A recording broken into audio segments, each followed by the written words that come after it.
First of all, just some matters of housekeeping. To start with, let's look at fire alarm arrangements. If there is a continuous alarm sounding at any point in the meeting, please proceed out of the doors and back towards reception, leaving the building and congregate outside the Great Hall. Toilet facilities are available nearby, just over here, out of the room and around to your right. The room is fitted with an infrared hearing loop which is permanently switched on. You will need either a neck loop if you're using a hearing aid or headphones for amplified sound. Both are available on request from reception if needed. Filming and broadcasting. The press and members of the public are permitted to film and broadcast the public sessions of this meeting. By entering and remaining at the meeting, you are consenting to being filmed and recorded, and to the possibility of use of those images and recordings for broadcast purposes. Filming or recording is only permitted in this room whilst the meeting is taking place, so must stop when the meeting is either adjourned or closed, and filming is not permitted elsewhere in the building at any time. Before we start the formal business for today, I'd like to welcome Councillor Takir Kataria, who is the new panel member on behalf of Southampton City Council. Takir takes the role from Councillor Josh Allen, so I think it's important that we thank Josh for his previous attendance and contributions on the panel. Also on the behalf of the panel, I'd welcome Alexis Boone, the Chief Constable, who is joining us today for item 7. It's good to see you, Alexis. Wherever he is, he was in here just now. Then moving on to item 1, apologies for absence. We have quite a few today, so to start us off, we have Councillor John Mackay from Basingstoke and Dean Borough Council, Councillor Tonya Craig from Eastleigh Borough Council, Councillor Steve Hammond from Gosport Borough Council, Councillor Alan Oliver from Hart District Council, Councillor Karen Lucioni from the Isle of Wight, and Shirley Young, one of our independent co-opted members. I've also got a note we should be expecting Ed today to replace Karen, but I can't see Ed yet, so it was a maybe. Okay, perfect. Moving on to item 2, if there aren't any other apologies, is declarations of interest. Do members have any declarations which they need to make? I don't see any hands. Thank you very much. Item 3, minutes of the previous meeting, which was held in October 2025. The minutes from the October meeting are attached and have been publicly available. Are they confirmed as a correct record? Yeah. Have members' agreement? Brilliant, thank you very much. Item 4, questions and deputations. We have no questions or deputations for this meeting. Item 5, chair's announcements. Just one from me. I'd like to thank Gwen Robinson, who is no longer a member of the Conservative group and has stepped down from the panel. We are currently seeking a replacement to be the local co-opted member for the Conservative Party to this role. But on behalf of the panel, I'd also like to extend my thanks to Gwen for all of her hard work and contributions that she's made over many years as member of the panel. So, moving on to item 6, which is the Police and Crime Commissioner's announcements. I wonder if I can invite Donna to come up to the front table. Good morning, Donna, and welcome.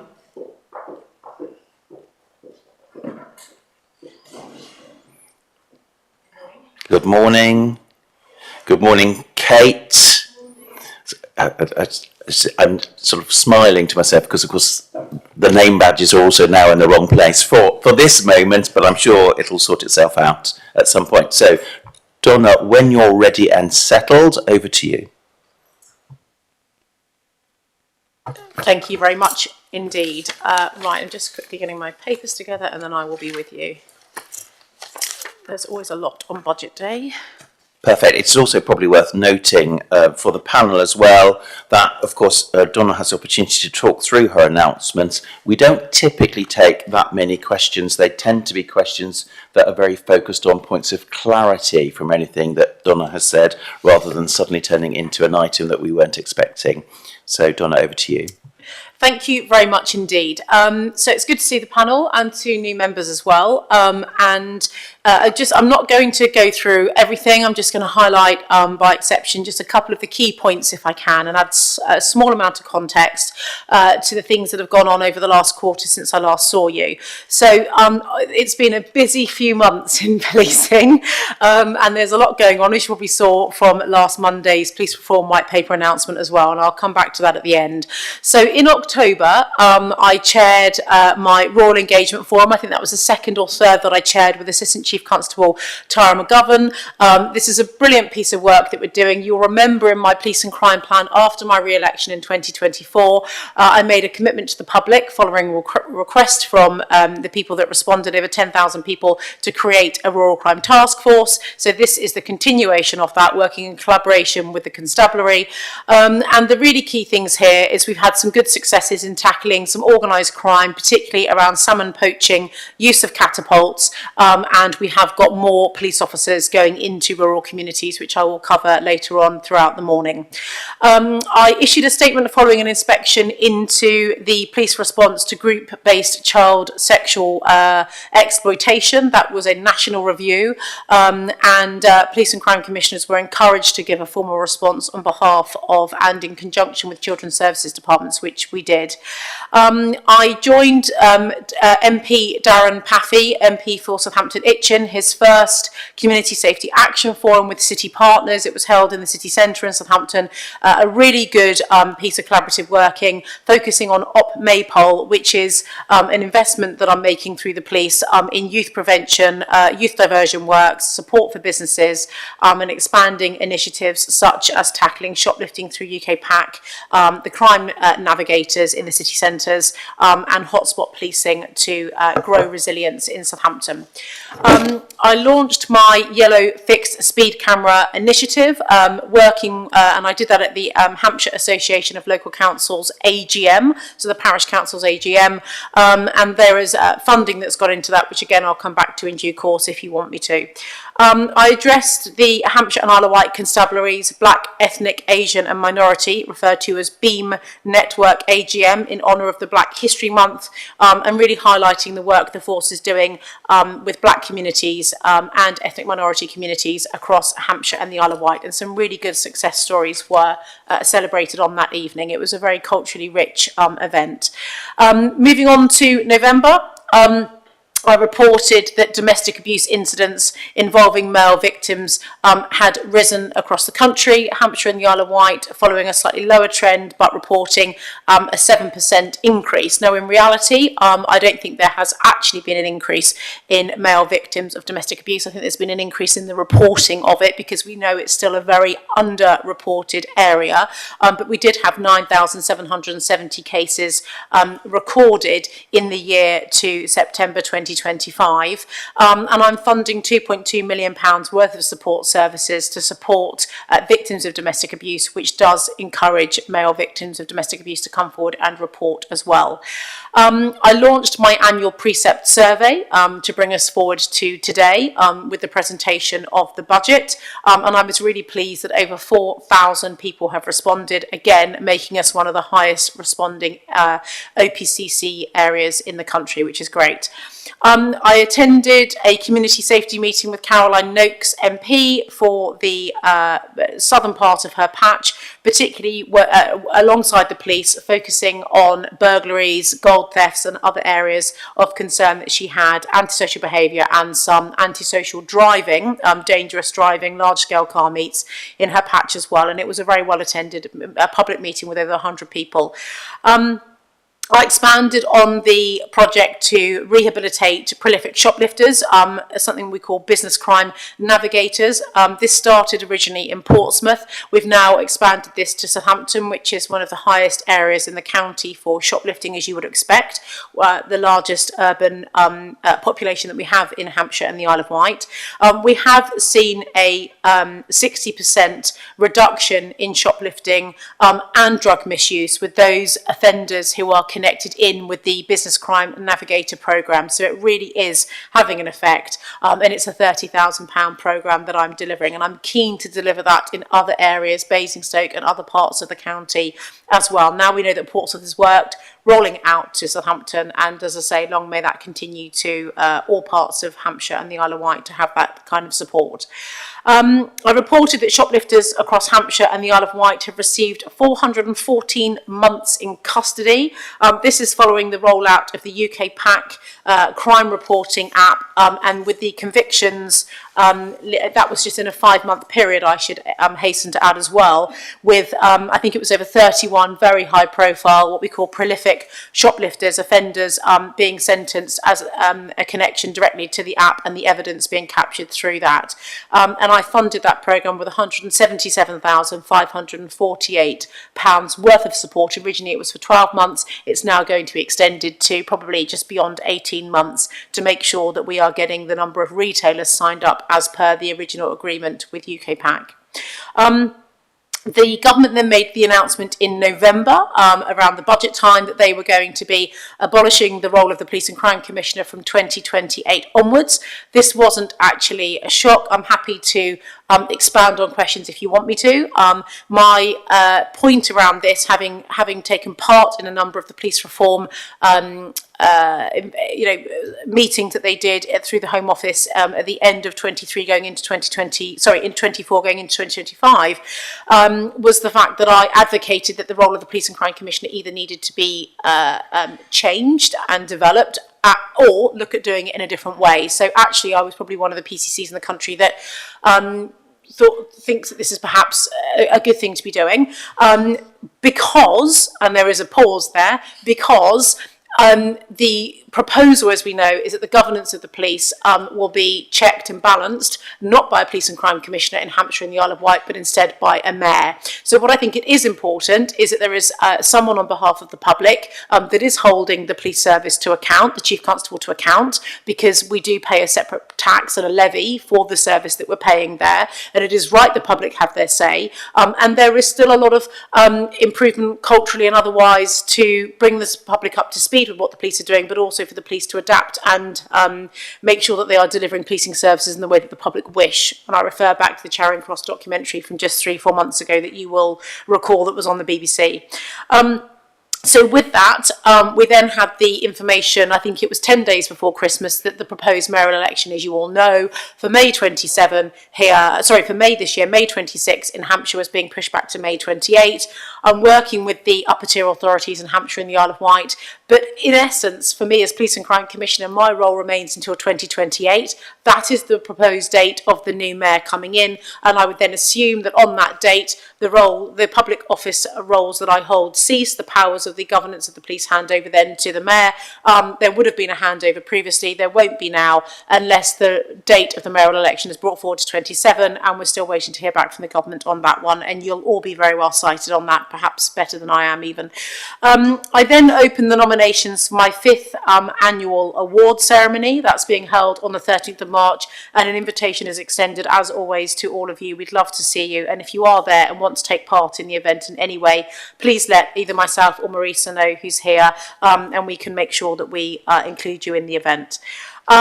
I have continued my major renovation and refurbishment of the police force estate. That is one of the largest projects that we have going on across the force, of millions of pounds being spent in bringing the police estate up to scratch after decades of underinvestment. That did also one of the high profile things in November, and thanks to Councillor Minahan, who was there with me, along with other elected local people, and Caroline Dinage MP, we demolished, not single-handedly, Leslie did we, but we did help demolish a wall, as it happens, at Gosport Police Station, a building which Leslie formerly served at when she was a sergeant in Gosport. And the procurement work is just coming to an end for the next phase of the project, for the police station works to continue. So we are hoping that will get underway in the next few weeks as well. Moving on then, tackling knife crime, we had one of our 2 National Intensification Weeks, Operation Sceptre, took place in November, and we have seen a fantastic drop in knife crime across this police force area, one of the biggest drops in the country, with a 27.6% drop over a 2-year period in knife-related incidents. And that really is, for a moment, if I can just pause on this, to give this contrast to the Metropolitan Police, where they have seen a 23% increase. And, you know, our officers are emboldened to stop and search and do all the things they need to do. I'm very assured of that. So this really is a fantastic result. And actually, one of the good things about this is around our Violent Reduction Unit, a team that sits within my office working with the Violent Crime Task Force, which is under the Chief. And we are doing some very intensified work with some of our most at-risk knife carriers, OCG members, youth gang members in our biggest urban areas, based in St Paul's and Southampton, and we have some very specialist trained police officers and people working through my office who happen to be retired police officers who are leading this work in conjunction predominantly with the King's Trust, and it's been really, really good. The Safer Roads Initiative was rolled out, and you'll know that this is one of the 3 new priorities in my police and crime plan, so rural crime, tackling road safety and shoplifting, and through the Safer Roads Initiative I've been able to invest in some technology to go on specialist police motorbikes, where they can, there's speed cameras that are attached to the side of the bikes quite discreetly, and we have been able to catch over 800 speeding drivers and people using mobile phones, so making our roads safer, which is something the public regularly communicate to me. I was able to host a major cybersecurity event, the biggest one we've done in the force, bringing together over 100 local businesses and partners, public sector, ICB members came along, people from hospitals, councils, to make them aware of staying safe online, of making sure that you've got the right cybersecurity protection on your websites, particularly when you're holding public data, and also how to stay safe, staff and people who work in your organisations to stay safe from cyber attacks, phishing emails and a whole load of other things. Then we had the South East Cyber Resilience Unit that ran a part of the day, and it was incredibly helpful. Moving on then to, I called on the government to strengthen spiking laws as part of the part of the Crime and Policing Bill, which is working its way through. I think it's going through the Lords at the final section at the moment. But that is, it's quite an all-encompassing piece of legislation. The last one was done in 2021 by the previous government, and this is a very welcome piece of legislation that will help to keep communities safe as well. Moving on then to December. The Chief's relentless pursuit of criminals has continued with the winter policing programme, specifically a plan the Chief Constable has to make sure that we are cracking down on areas we need to, particularly nighttime economy in December and January. Of course, New Year's Eve falls within that. Busy night for the force every year. But working PCSO specials, volunteer partners, businesses, communities, really strengthening that partnership working for the police across the 2 counties. Rural crime, and hair coursing, fish poaching, we're very much back into fish poaching season now, and because of the number of chalk streams that we have across Hampshire and the Isle of Wight, we are uniquely vulnerable and special in equal measure. But I did then hold a rural crime engagement forum at Apsley Farm in Andover with, again, Tara McGovern, the Deputy Chief Constable, and went through a whole lot of things we're doing around cross-border policing to keep communities safe. I announced the average speed camera solution for Portsdown Hill in Portsmouth, which goes from Fareham into Portsmouth into the borough of Havant, with that road being particularly notorious for speeding vehicles and turning into a bit of a racetrack, particularly at night time. I visited Andover and did a walk around in Andover with the council and also with the CSP reps and with the police. And there is a £90,000 programme that I've invested in Andover with Yellow Brick Road and Andover Community Engage, 2 local charities to try and tackle antisocial behaviour, youth violence and youth diversion. I visited Southampton City Council Also in December had a brilliant meeting with their Director of Children's Services, public health reps, counsellors, to look at the impact of the work in reducing serious youth offending. Again, coming back to those most at-risk young people that we know that live and or operate in and around the city of Southampton, and really going through the focused deterrence. And I explained to the council the continued work that we're doing with the pathway to construction through my violence reduction unit, working, as I say, with the King's Trust, and we're looking at other options of how we can expand this. Really well done to the council for their hub they've opened, the youth hub they've opened. They've got a barbering chair in there. They're bringing in specialist people to try and train young people who have been convicted of some quite serious crimes, to give them skills and train them up to do things, to give themselves an income which doesn't involve anything criminal, which is very welcome. And then finally, coming to the last few bits, I called on the Home Office to confirm funding for the critical perpetrator intervention programmes. They're looking at the way they are funding things for the next 3 years. They're working through that pre-CSR stuff now. And I was grateful to eventually get the confirmation of £266,000 worth of funding to fund the annual domestic abuse and stalker perpetrator intervention programmes that I fund. Lots of nervousness around the delays in the announcement of that, because of course the charities are employing people at the other end of it. We have had the conclusion of a slightly extraordinary case, not in a good way, of Elkin and Bell funeral directors in Gosport, which has brought some national focus, and now that the individuals have been convicted, we're able to talk about this, but it has led to the Crown Prosecution Service, the police force, myself, working with Caroline Dinage, and we're working our way through some measures to take through Parliament, supported by Deputy Police and Crown Commissioner Alex Rennie, who has a very robust grip of the way that Parliament works, to try and bring about a regulatory framework for funeral directors. And it was I'm happy to expand if you need me to on that particular case, but it was a very sad situation of deceased people not being cared for in the way that they should have been. I provided £50,000 worth of new funding to go towards 16 state-of-the-art CCTV cameras for the town of Eastleigh, working in conjunction with the Borough Council in Eastleigh to ensure that there was CCTV, following the council's announcement to get rid of the CCTV because their outdated system was no longer fit for purpose. We know this is so commonplace everywhere, but CCTV is absolutely key for the police to deter crime, but also, of course, to convict people.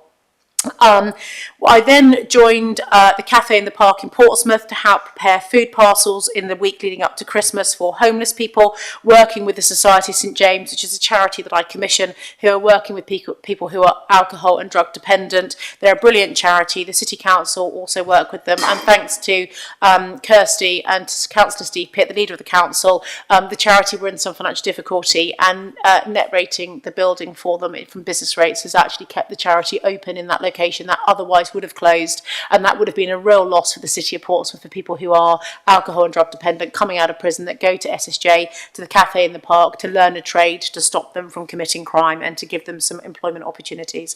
The government's VAUG strategy, long-awaited VAUG strategy, has been published. It's good, we welcome that. There's a real grip, I think, from the government on some of these bits. More to come, some more ambition in some areas, which I'm representing on behalf of the 2.2 million people that live here, but it was long-awaited and we were pleased to see that. The scrapping of non-crime hate incidents, long overdue, very much welcome that the government continue what the previous government had started.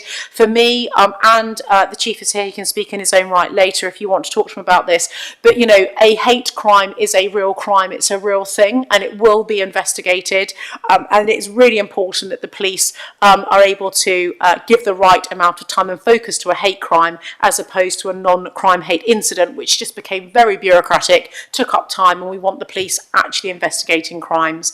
The call for, I called for action, urgent action, I should say, to widen the use of naloxone, which is a spray which police officers can carry, and when you come across people who have taken overdoses, opioid, heroin, or synthetic opioid overdoses, you spray it under their nose and it can kickstart their hearts and save their lives. And I'm so grateful that our Chief Constable has signed off Hampshire and the Isle of Wight officers to carry naloxone. We were one of the first forces to do that, actually. Many forces still aren't carrying it, and I think it's a real shame. And this has become more prevalent, as I've spoken to the panel before, because of the increased use of synthetic opioids, which can be up to 100 times stronger than plant-based traditional street heroin, and it is scary. Into then January, last couple of things, expansion of the Pathfinder family court model through the court, so through the Ministry of Justice, is now being rolled out, and I have awarded £105,000 towards support services for getting ready for our family Pathfinder court model. I'm happy to expand on that more if you want me to. I met with the brilliant, award-winning Havant neighbourhood policing team. They put together a fantastic programme for the Lee Park area, one of our most challenged areas in the county, and they were the National Tilly Award winners for what we call Op Concur. Absolutely fantastic, and it really is businesses, community groups, PCSOs, local bobbies really coming together to solution and problem solve a lot of complex antisocial behaviour and youth crime in that area, and they did very, very well. I joined independent custody visitors to a visit to Portsmouth Custody just a couple of weeks ago. I'm pleased to report that we've got our silver status for the independent custody visitor scheme, and we are just working towards our gold, which Kate assures me we should get awarded this year. So we're very happy, quite soon actually, we're hoping, and I'll keep you posted. The government's road safety strategy was published 2 weeks ago. I do think more needs to be done when it comes to road safety. There are some quite interesting consultations for anyone who is interested on tougher laws for young people in their first 3 years of driving if they are caught committing an offence, and a whole load of other things that the DFT through the Ministry of Justice and the Home Office are consulting on around the road safety, the new road safety strategy, National Road Safety Strategy. I attended a roundtable event chaired by Kit Malthouse MP up in his patch with neighbouring police and crime commissioners Matthew Barber and Philip Wilkinson, very much focused again on cross-border policing. Extra local bobbies have now been recruited, and we did share that with the media, and that is really to boost police visibility. So we've now gone from 99 local bobbies to 114. I won't say any more than that because we're going to cover that as part of the budget, but again, obviously happy to answer any questions. And the City of London have announced, so you'll remember that we had Action Fraud previously for reporting fraud type incidents. Action Fraud are no more. Well, they are still, but they just don't have the police contract. So Report Fraud are the new organisation. They got the contract, they went live with the contract 2 weeks ago, and this will be we're hoping a much more robust and intrusive type investigative service to support police forces across the country. And then very finally, last Monday, a week ago today, the Police Reform White Paper was launched, and that chair, as you will know, is looking at bringing some of the national specialist police services like the National Crime Agency, Blue Light Commercial, Police Digital Service into a national hub called the NPS, the National Policing Service. I very much support these things. It is also going to kickstart a 6-month independent review into the number of police forces across the country. We currently have 43 in England and Wales, and there is rumour that that could go down as low as 8, 10 or 12. I have some concerns about that. I won't expand now unless you want me to through questions. Thank you. Brilliant. Thank you very much, Donna. And as you say, clearly a very busy quarter. Take a break is what I would suggest. And going through all of that, I'm just looking at the panel to see if they do have any questions on any of that. I think that's a first, actually. Brilliant. Excellent. That's great. Thank you ever so much. Probably the only thing that I feel the need to comment on rather than a question is I think hidden away sometimes are things that happen that are really important in the background. And I'm very conscious that when you were first elected, that the independent custody visitors was in a bit of a mess, I would say. So I think getting to the point where you've got it is actually something that we should celebrate as a success. And I know how important it was for all those people who did those independent visits as well. And that's something that could go quite easily under the radar. And it's incredibly important. So I think it's really important that we just highlight how significant that is. So that's a great piece of news. So let's move on to item 7, which is the Police and Crime Commissioner's preset. I'd like to invite those people that are going to join Donna at the top table to sort of make that move, whilst I just go through a little bit of background, which is to thank you, Donna, and your team, because we, as a panel, have had 2 briefings to support our scrutiny and our activity around the precept, one in December, one in January. And I think it's really important that members of the public in this public meeting understand that we've done in partnership as much work as we can to understand and get behind much of this very technical and complex work. I hope the panel members found these sessions useful and they support an informed debate at our meeting today. We'll ask the Commissioner and her team to go through everything that they need to go through with us. At the end of that discussion, I'll invite members to vote on whether or not they support the Commissioner's proposed precepts or whether they wish to veto the proposal. I think it is probably worth saying at this point that we don't have enough members to veto, because I know it's a slightly different arrangement. It isn't a simple majority. We will then be required to formally report our decision to the Commissioner, which may include any recommendations and a necessary confirmation of the veto decision, which of course will be that we won't have done it. The Commissioner is required to have regard to the panel's report, including any recommendations, and provide a response to the panel and publish her response by the 15th of February. Unless a veto decision has been reached, which it won't, the Commissioner will then issue her precept, which of course has all sorts of implications as far as councils collecting that and rolling that into council tax collection. So, Donna, I invite you to talk us through, and we'll then deal with questions as we go or at the end, or whichever point seems appropriate for you and your team. So, Donna, over to you. Thank you so much, Chair. So what I'm proposing to do this morning is I'm just going to quickly highlight a couple of things, hand over to Richard, who will take you through the presentation. Then the Chief is going to give some reflections and thoughts, if that's okay. I'll sum up with 1 minute and then we'll come to you. So that will be the flow.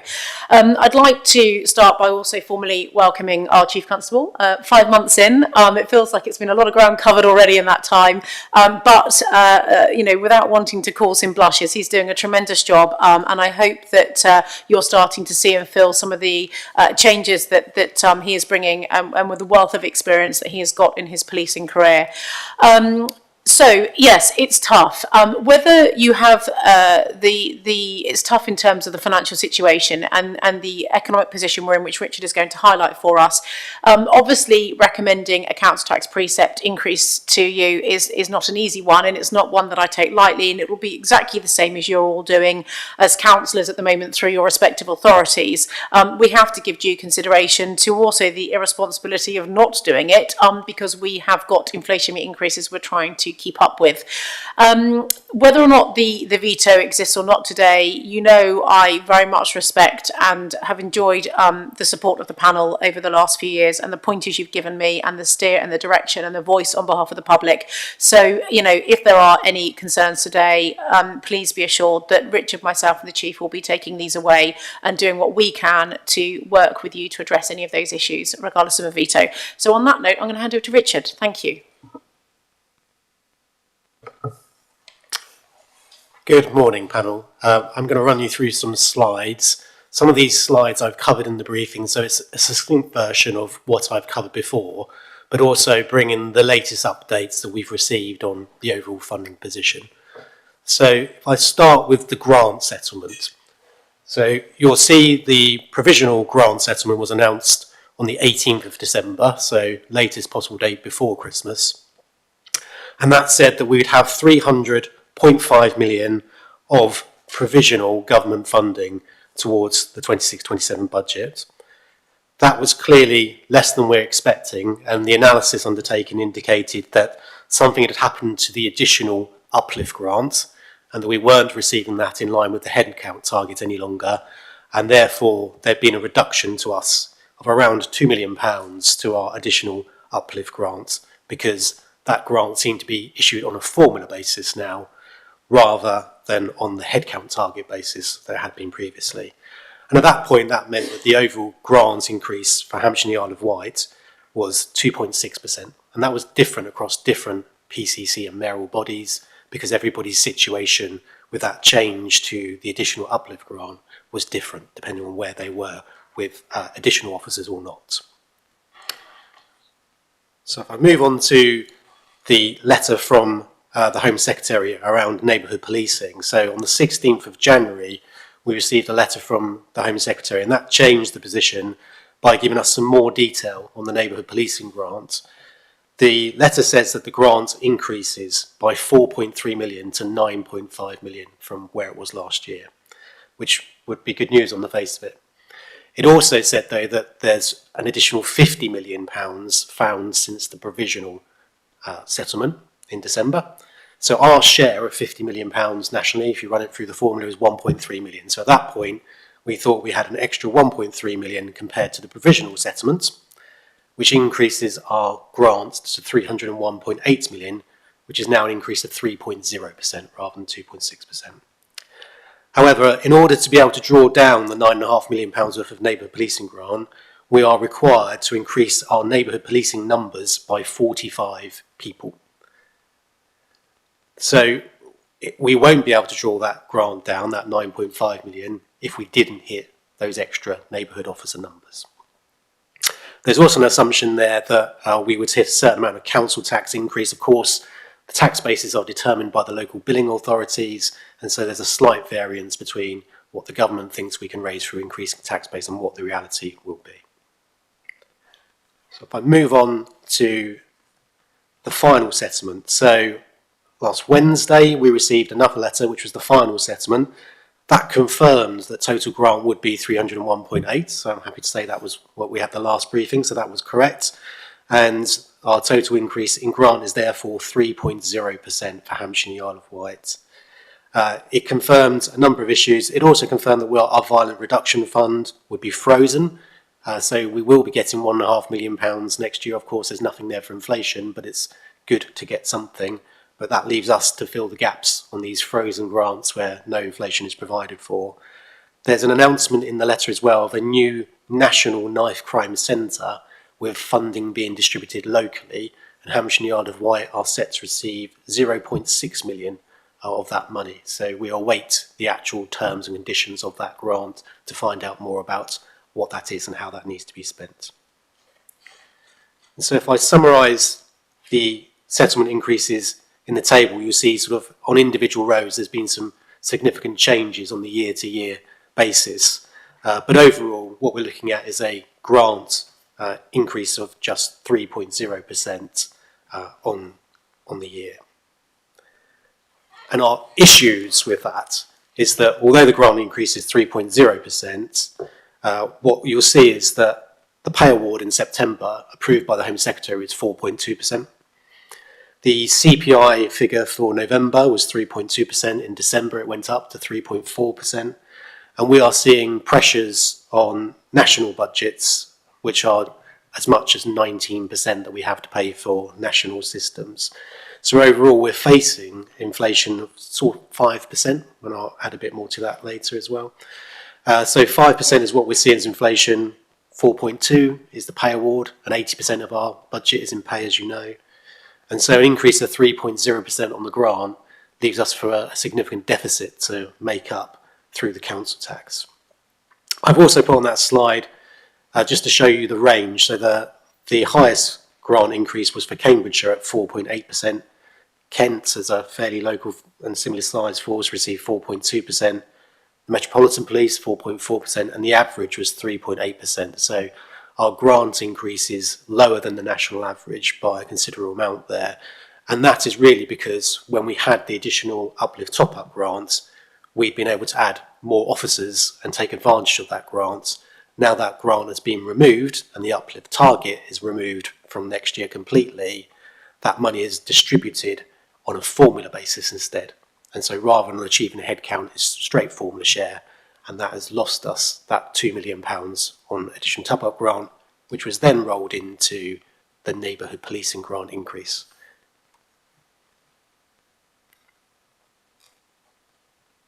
I'll move on to the medium term. And so the medium term position shows that under the spending review, the size of the increase each year from government and PCC, because this is funding from both government grant and through council tax, the size of those increases is expected to become lower in each year. So we see the increase allowed for, it reduces each time. And so that gives us some concerns around inflation and whether that will be sufficient to meet inflationary costs at that period in time. In terms of the inflation assumptions, I've put the chart there to show what we're assuming for pay award. Remember, in police, the pay award is effective from the 1st of September each year. So it's a part year increase in each year, which means a 3.5% part way through the year isn't 3.5% for the whole of the year. So that's how our pay award increases factor into the financial year pay inflation amounts, which you see in the table there. And so we'll see some ongoing pay pressure in the budget against a reducing increase in funding for policing over the medium term. And then remember as well that we also have the increments, and so we've talked about this before, for police officers, as well as inflation, officers go up by an increment each year, and that increment increase is significant, particularly at the latter end of the pay point scale for constables, where you see those double-digit percentage increases. Obviously, we've gone through quite a big increase in police officer numbers, so police officer numbers have grown by a third since 2020, so in terms of the funded amounts, and so that means that we have more and more people passing through those constable spinal points and seeing those incremental increases as well as the inflationary increase. There might come a time when everybody's at the top and therefore there's no increment. So if you are at forces in a position where you don't have people moving through those points, you'll have a very different pay burden to a force that is seeing people move into particularly those higher spinal points within that constable pay rank. And so in terms of our medium-term position, it is a forecast deficit, and you'll see that deficit on the screen. So that means that our overall financial picture for the medium term also remains challenging. So in terms of funding position, we have council tax, which is below the national average. We hover around sort of the bottom quartile for council tax. Council tax for policing, you'll be aware, is generally announced on a band D amount, fixed amount, and so with most PCCs and mayors going by that amount each year, then actually people's position in that chart tends to be fairly stable year to year. So with a proposed increase, we're still likely to be in a very similar position coming next year and have a below average council tax compared to the rest of the country.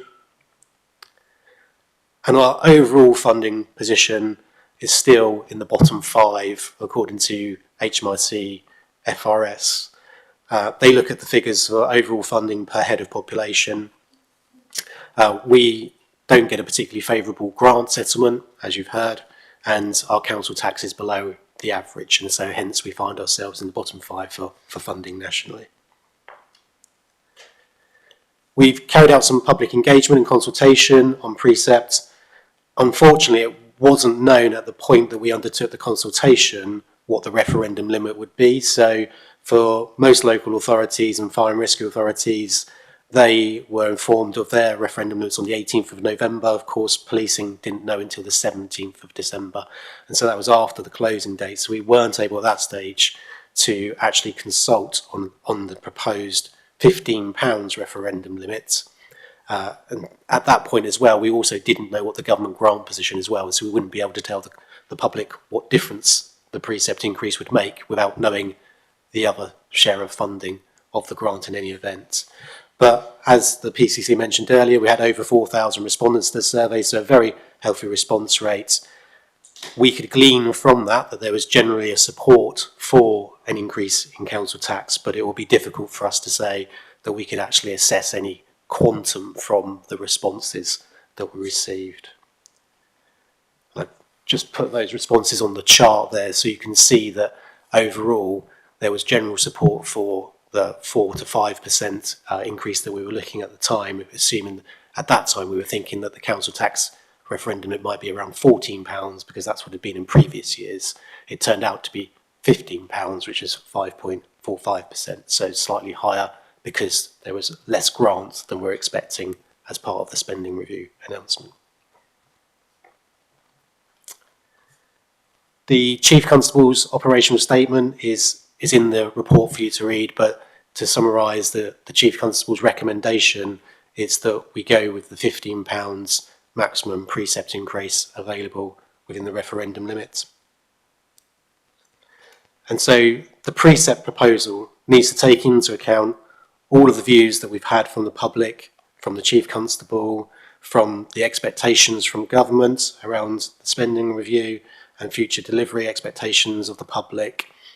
It considers the operational requirements, both now and into the future, and a precept proposal of £15, as I said, is highly likely to see Hampshire and the Isle of Wight remain below the national average for council tax and still be in the bottom 5 for our overall funding position nationally. And it's worth just reflecting there that the level of increase in precept increase, which you'll see has been approved in many places already around the country, is really necessary in order to meet the 4.2% pay award agreed by the Home Secretary in September, as the grant increase is only 3%. Worth remembering as well that in Hampshire and the Isle of Wight, although we're focused on the Band D rate, because that's how the government set the referendum limits, actually most people are in a property in bands A to C, so 61% of people in bands A to C, and therefore they would pay less than the £15 a year Band D rate, and those amounts are set out in the report.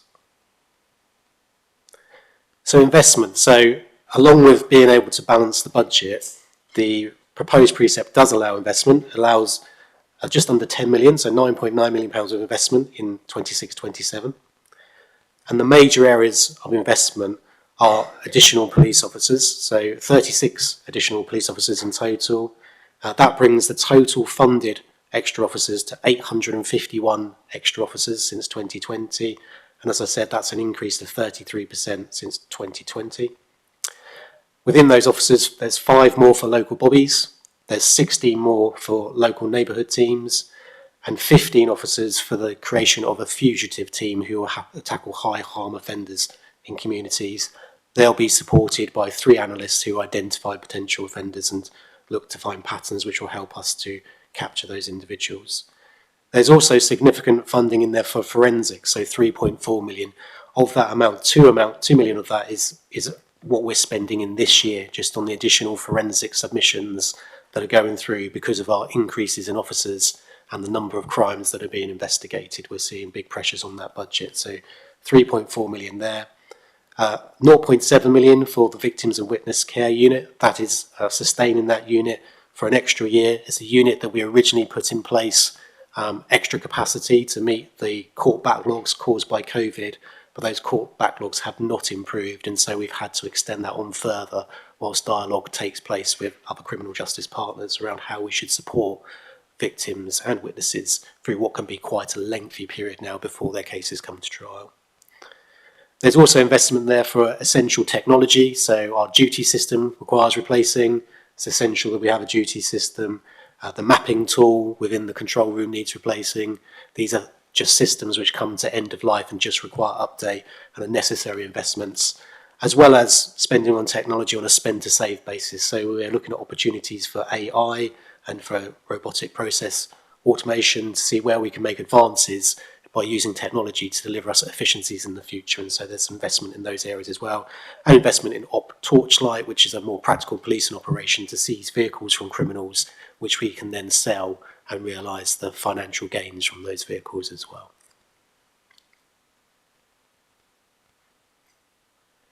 On capital, you'll see there's quite an extensive capital programme. It's mainly invested in estates. We have works which need to take place to existing buildings, as well as works to improve buildings, to open up more front counters, and to make the buildings both fit for purpose for the people that work in those buildings, but also for members of the public to be able to access more of our buildings more easily around Hampshire and the Isle of Wight. Notably, that capital programme is fully funded from reserves. There is no requirement for us to enter into any borrowing in order to deliver the capital programme that we've set out there. And then finally on to reserves. The reserves are in a healthy position, so our general reserve amount is within the amounts expected nationally for keeping back a general reserve. We have a large number of earmarked reserves, and you'll see on the table of the earmarked reserves that the vast majority of that money, though, is earmarked for the estates, where we've just spoken about the big estates programmes that we have in place, and also for IT systems as well. So when we receive requests from IT for funding, we don't just give the money over to IT at that point, we pop it into a reserve and then we release it subject to a full and final business case, because things can change, particularly in the technology world, as to what the best solution is between the time that money is requested and when it's actually needed to be drawn down. And that also allows us to manage those finances through the reserves whilst we have them. And as you know, we like to make significant returns on those reserves whilst we have them as well. And so again, in this financial year, we'll be looking to overachieve the investment income budget. We set that budget at 2 million a year. For this year, we expect to achieve 7 million. And that additional amount, the excess that we achieve, can then be used to fund things like the capital programme and avoid us going into borrowing in the future. I've just got a slide on the contributions to and from reserves, just to break those down for you so you get a better picture of how much is going into reserves for each of those headings. And so the biggest amount is £4 million a year. Our vehicle replacement, as you see from the capital programme, costs us £5 million a year at the moment. So we fund most of that on an ongoing basis, on a sustainable basis. And then we're looking at IT projects and IT replacements as being the next biggest items for revenue contributions on an annual basis. I'll pause there and hand back to Donna. Thank you.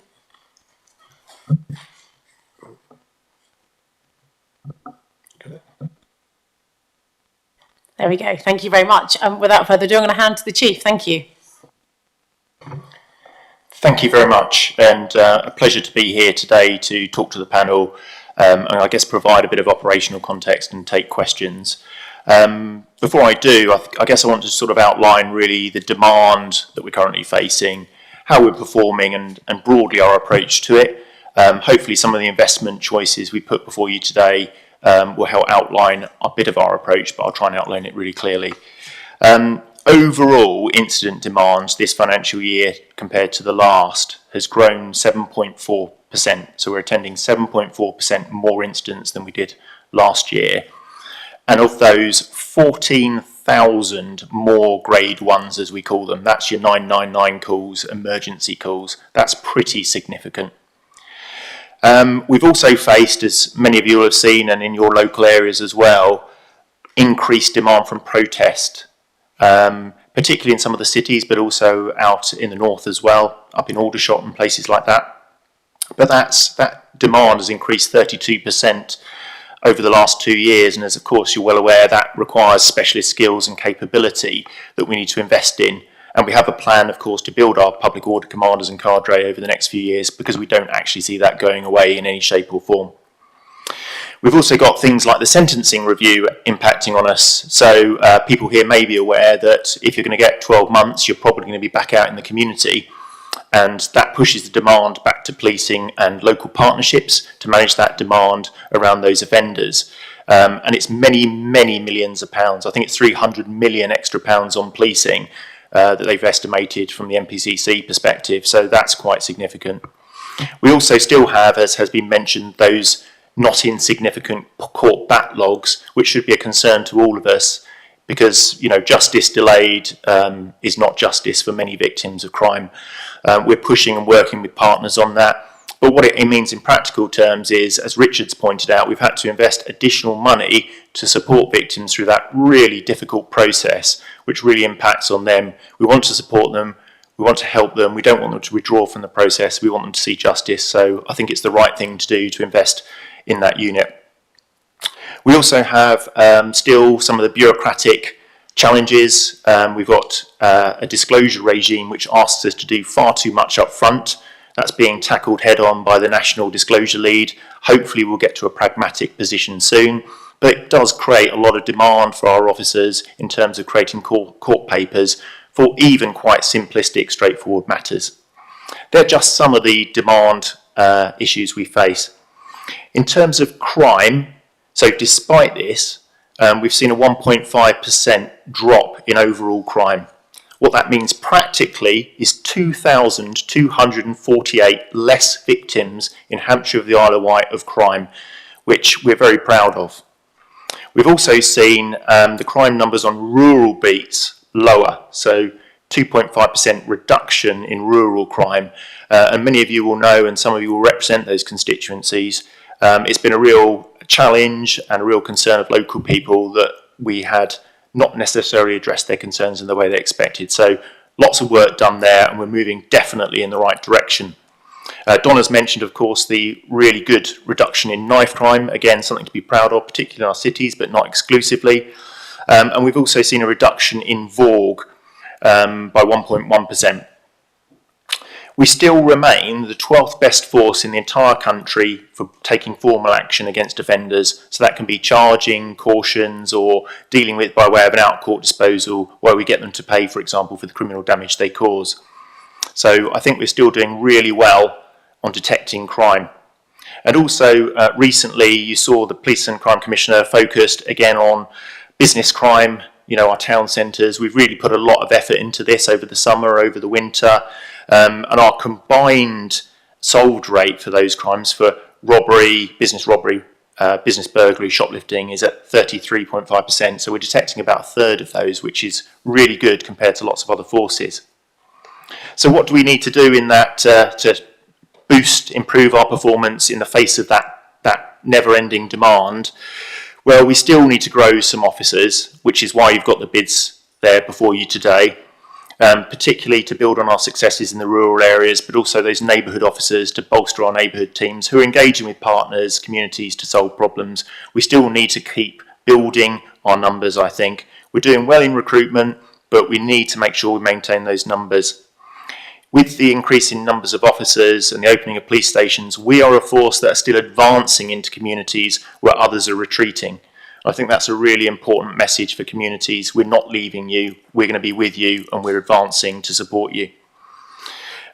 We have a lot of bureaucracy in policing, and it's been a real focus of mine to go at that. We've got a programme of work called the Clear Path Policing Programme, which is looking at removing unnecessary bureaucracy, but also making sure we truly focus on those incidents where police are needed. It might be we can do partnership work to reduce demand. It might be actually that it's another agency that's better placed to deal with that demand rather than us. We really do need to harness AI and robotic automation. We've made huge advances, but it is such an opportunity to free up officers, to be out there, to be visible in their communities, but also those processes help eliminate intelligence errors. A system that highlights the right intelligence, that draws it to the front so officers can make quick time decisions is really worthwhile. We've also looked at our effectiveness and efficiency. We've introduced Bobby, which hopefully you've all seen. It's an AI chatbot. So the difference being that this AI chatbot basically takes the context of the whole conversation to deliver a solution for whoever it is who's asking the questions. We found already some really initially encouraging results from that. We think some DA and abuse has been reported that might not otherwise have been done. So we've seen some really good progress with that, but helping us manage all those calls from the public and concern. We need to make sure we use intelligence really effectively and go after the most harmful and prolific offenders. That's what the fugitive team is about, with the analysts to support them. It's going to help us really drive forward the VORG 100 and our priority offenders, making sure we arrest, we put plans in place to manage them ever more effectively. I think the time is right to use that team to really make a difference in communities. And we're really pleased to put this investment choice before you today. We're also, of course, with more officers, more crimes, we've got more forensic opportunities, which is why Richard outlined that need to invest in forensics. Particularly digital forensics. The opportunities are huge. We need to reform, we need to invest, we need to build for the future, ever more technological devices and opportunities there for us to exploit. In amongst all this, of course, we've got to recognise that innovative solutions pop up at all different times during the year. So I think it's a really sensible position to have an innovation fund that we can dip into through the year, put bids, business cases together that keeps us, I guess, responsive, dynamic to the changing nature of crime and demand. But fundamentally, and I'll finish on the last point that I was going to make, we need to look after our officers and staff in this pressurised environment with that demand, with all the trauma that our officers see day to day. And actually, we're asking for some investment in wellbeing support for them. This is a really essential part of our wellbeing support, a specialist person who's helping us really manage some of the trauma, some of the challenges.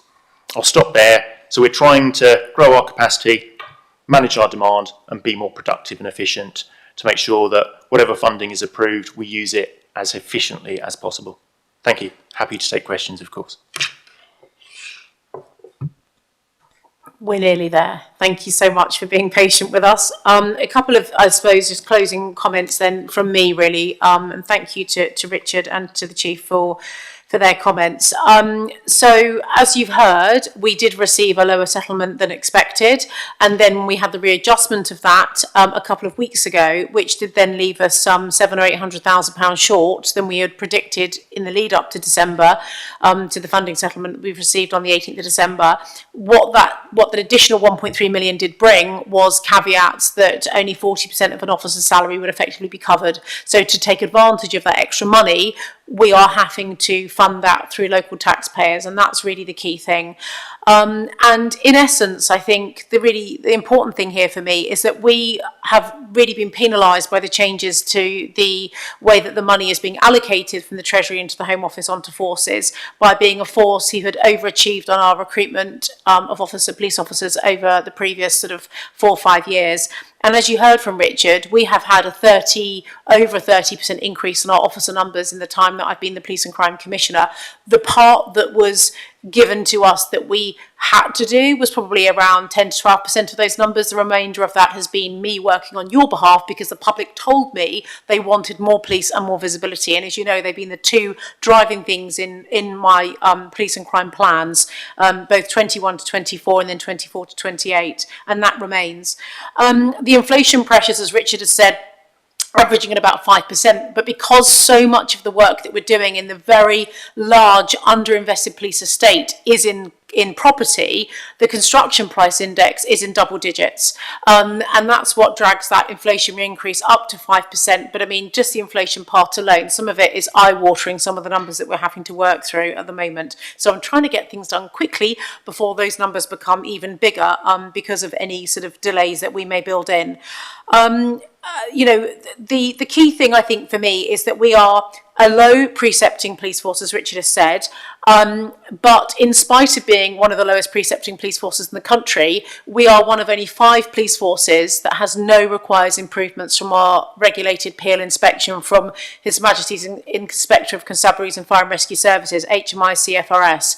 And I think that just indicates the value for money indication that we get from our external auditors, EY, every year, puts us as one of the best rated value for money forces in the country. And let's not forget, being the 6th largest force in the country, also that does make things quite tricky. And on top of that, we've got that urban-rural split. We are not Manchester or Liverpool, where they are mostly policing an urban centre or urban centres. We do have the complexity and the added cost of policing the rural communities, which, as the Chief has said, does bring on board added dimensions and added cost. It's a fact. Last year, I think I was the lowest precepting Police and Crime Commissioner in the country. I really wanted to keep money low for the public. It was only by a fraction, but nonetheless it was there. And I did try and do my best not to max things out.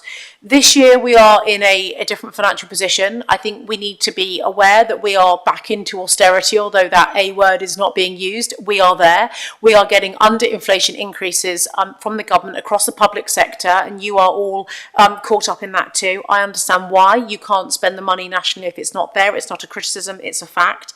And so I think for me, just coming back to the 36 police officers, what is it that we are going to deliver for the public for the increases this year that have not been in subsequent years? Well, 36 more police officers, as we've heard, the creation of a fugitive team, which the Chief is putting together. And again, we're very happy that he can answer some questions on that if you want him to.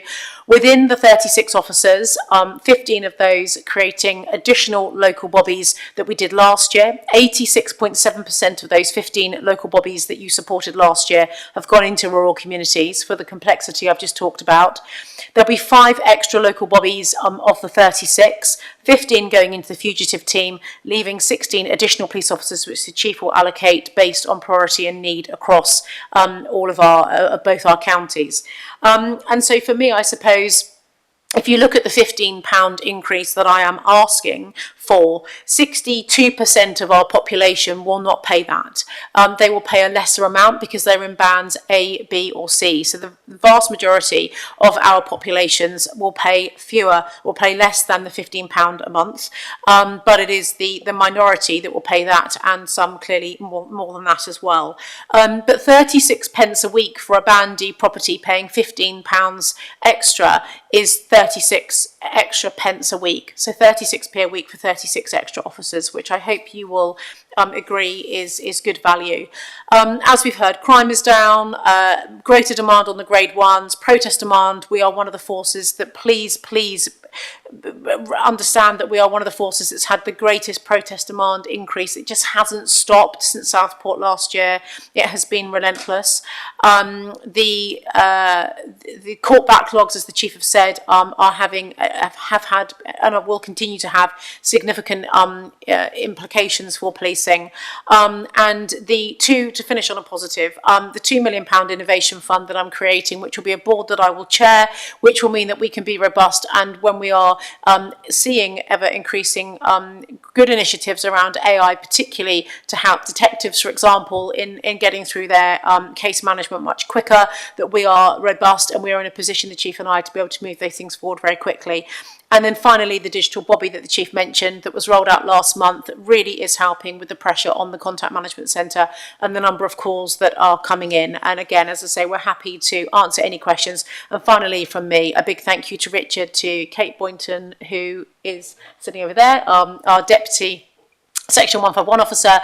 Richard and Kate have done an extraordinary job again this year of keeping the numbers moving in the right direction, keeping us as a safe financial organisation that is meeting all of our requirements under the SIPFA Public Sector Treasury Management rules. Thank you.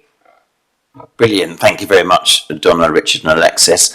I wonder if, before we get into questions, whether, Donna, your closing remarks were very much about sort of context.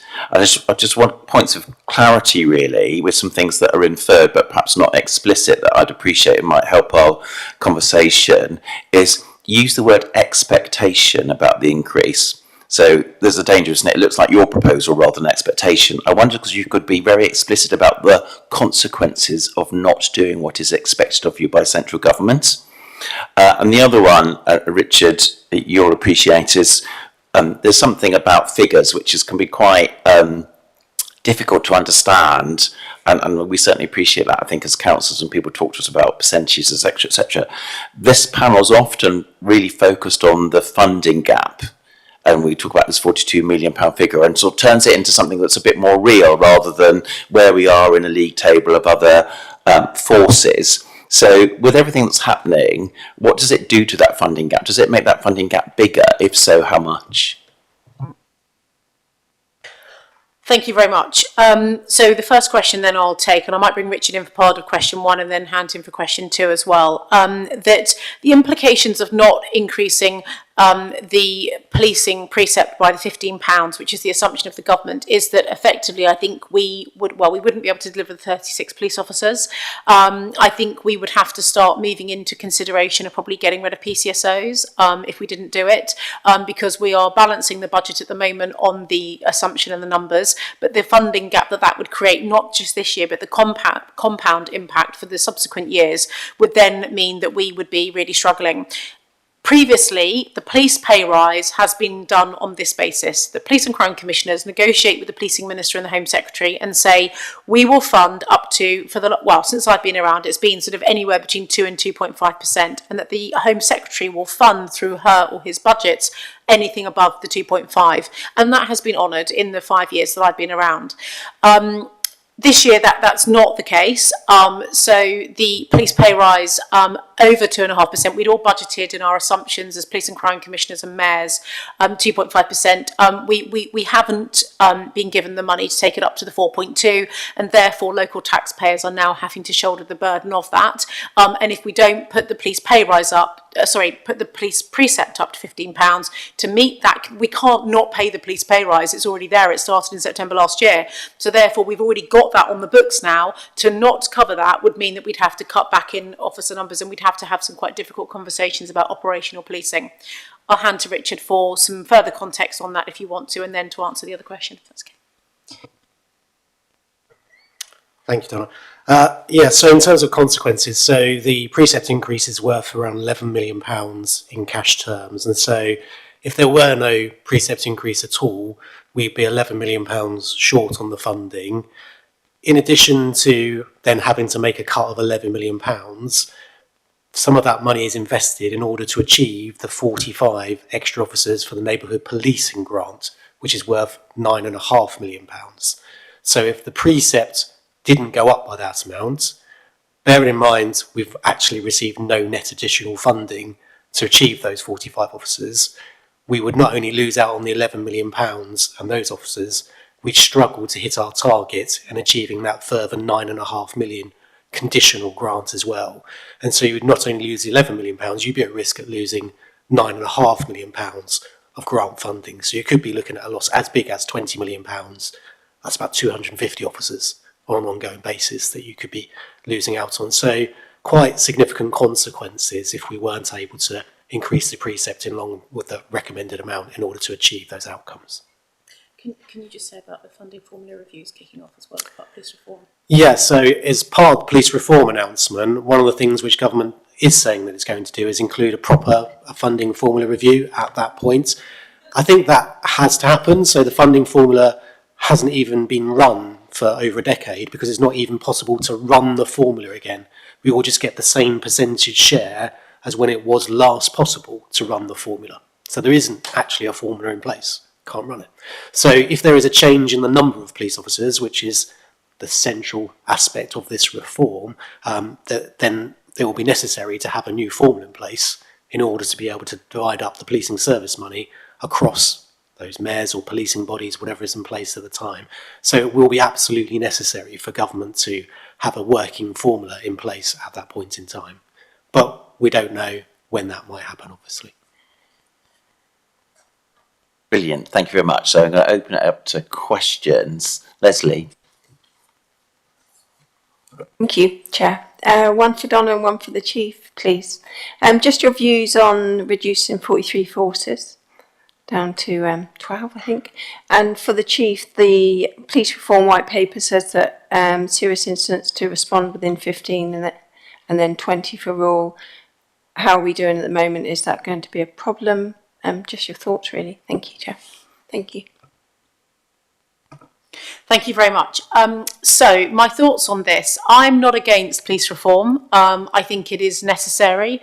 I think the 5 years that I've been involved in this world now, the way that some things are done are not the model of how you would do it if you were starting from scratch. They're things that have evolved and been added on, and it was just the path of least resistance from a governance perspective when Home Secretaries and policing ministers have wanted to deliver things. And so the system itself is clunky, disaggregated. Some forces are host forces like we are for various national police three police organisations we are the host force for. Then you've got the NPCC, the National Police Chiefs Council, leading stuff with like chief constables who are leads from remote as well. It's all a bit of a mess. So, as I said earlier, National Crime Agency, PDS, Police Digital Service, Blue Light Commercial, National Police Air Service, the police helicopters and fixed-wing planes, some of these things coming together under the National Policing Service I'm very supportive of. I think that we will get a more unified approach. I think bringing the NCA perhaps slightly closer to policing will also be a good thing too, for some of the extraordinary jobs and work that they're doing. That does involve getting rid of regional organised crime units, the ROCUs. Devil's always in the detail on that one. I've said this to you before, if you remember talking about serious and organised crime and the management of it, is that I would prefer overlaps and not gaps. And if you've got SOCU teams, serious and organised crime units working in police forces, and then you've got the National Policing Service doing the big stuff, the online and overseas, and working with the FBI and Interpol and everything else, do I think you're going to get gaps if you take the ROCUs away? Yeah, I do. So I'm a bit nervous about that one. But I don't want to set hairs running, because until we see the outcome of these consultations, and we've got the opportunity, all of us, particularly myself and the chief, to be putting these concerns forward, and that's really important. So the government are going to be listening to what we've got to say here.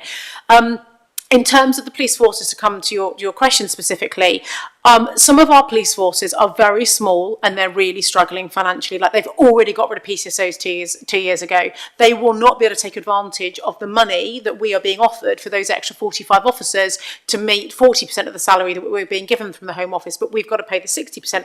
They can't do that. They can't meet the 40%. They are really, really struggling. And in fact, 2 police forces in the country have already gone forward to the Home Office, we understand, to advocate coming together. So you can see that through need, they're doing it. So I'm not against having fewer forces in England and Wales. It doesn't include Police Scotland and Police Service Northern Ireland. It is just England and Wales. I do think, however, that 8, 10 or 12 is probably too few. So if it were me, and I was the Home Secretary, I'd probably be looking at somewhere around perhaps 20 odd. Now, for us, if you look at the country, England and Wales are 2 countries, if you look at the population, we probably wouldn't need to change much as a police force, Hampshire and the Isle of Wight Constabulary, because at 2.2 million population and a growth prediction over the next decade, we probably might just about wash our own faces as we are. If we go to somewhere like, let's just go for 10 police forces, I think that we would be looking at population coverage of a police force of somewhere around 7 to 7.5 million. So you could be looking at Milton Keynes, well, actually Northamptonshire we looked at, down to the bottom of the Isle of Wight. I mean, there is no correlation in those areas. You are talking about regional government, regional police forces, perhaps fewer mayors, but covering bigger areas. Is this a return to the old regional development agencies and regional governance? I mean, I have spoken about this in the press and on my social media, you may have seen it. I think that could be coming. So I am not against police reform. I'm not someone who's anti-change. I'm really not. I think change is actually needed, and I do welcome it in certain parts. I am now sitting on there are 4 national police reform boards that have been set up, and I've been asked to sit on the one that specialises in governance of policing. So the bit where the PCC goes, the mayor comes in, and or a policing body such as this group, how that would work to give the public and the scrutiny of the police that's required. So I'll keep you posted on that. But in terms of forces, yes, I would advocate fewer, but slightly smaller. A slightly larger number than perhaps is being rumoured. Thank you, Donna. Over to Richard. Sorry, I thought I was going to get a free answer. pass there, but I mean, really interesting questions. I mean, on the point about hitting the grades, so we think we'll get there about 80% of the time within those targets, roughly. But we've got to be careful not to hit the target and completely miss the point, because actually it all depends on what you do when you get there and how well you investigate the crime, support the victim, relentlessly pursue the suspect. So it's an important indicator, of course it is, and people want us to get there quickly, of course they do, but we've just got to be careful not to drive any perversity out of that. But we think around about 80% of the time. I think, I mean, on police reform, early days, isn't it? It's a white paper, it's an indication of intent. Cautiously optimistic around this, I think. It gives us an opportunity to really examine policing in a way that we haven't done for quite some time and build some efficiencies and build different ways of doing things. I think for me it's about principle, really. Policing works best when it's connected with the geography and the population it serves. So if you lift it off and disconnect it, that's a problem for me. So we've got to remain connected. The government's paper does talk a great deal about making sure that geographic policing is there.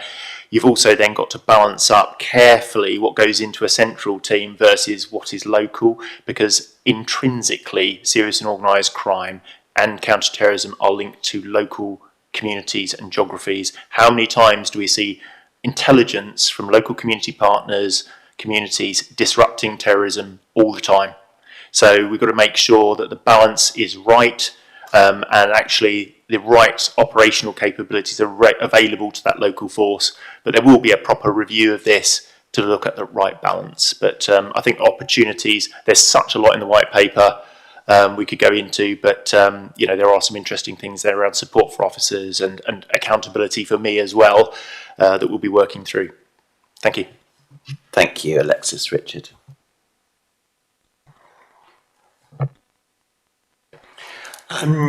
Just to say, one, thank you very much for that presentation and the previous presentations that we've had on the numbers, which has been incredibly helpful in terms of stepping through. The Chief Constable really getting into details of operationally as to what's happening, and then the numbers as well. I think, again, your question brought out certainly some of the things that I had been thinking about. So I've got some very specific questions left then for Richard.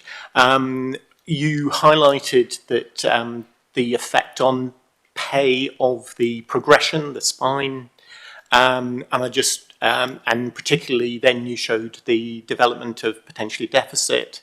I just wanted, I suppose, to check what level of retention is effectively assumed within the numbers that you're using for this year and next year. But clearly, the more successful, and we clearly want a successful retention, we want experienced officers, the more successful we are, effectively, the more that cuts into the budget and puts pressure on the ability to recruit more. So that's very specifically. And then on two areas we've talked about. So on that recruitment, I have to say, while listening to an American podcast, I did yesterday hear the local ad being run for Hampshire for recruitment of people coming from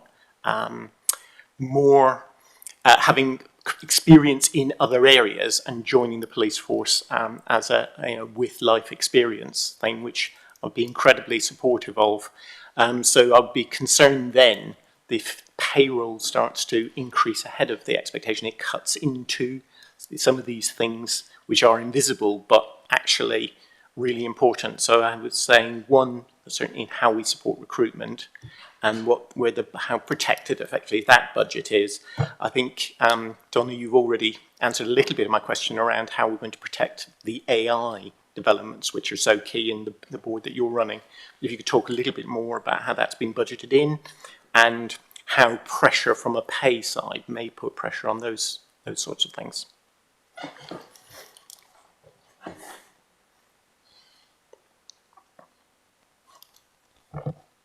Thank you. So in terms of those incremental forecasts, so what we do is we forecast based on existing situation at the moment with any known changes. So at the moment we lose around 25 officers each month, and they mostly go because of retirement.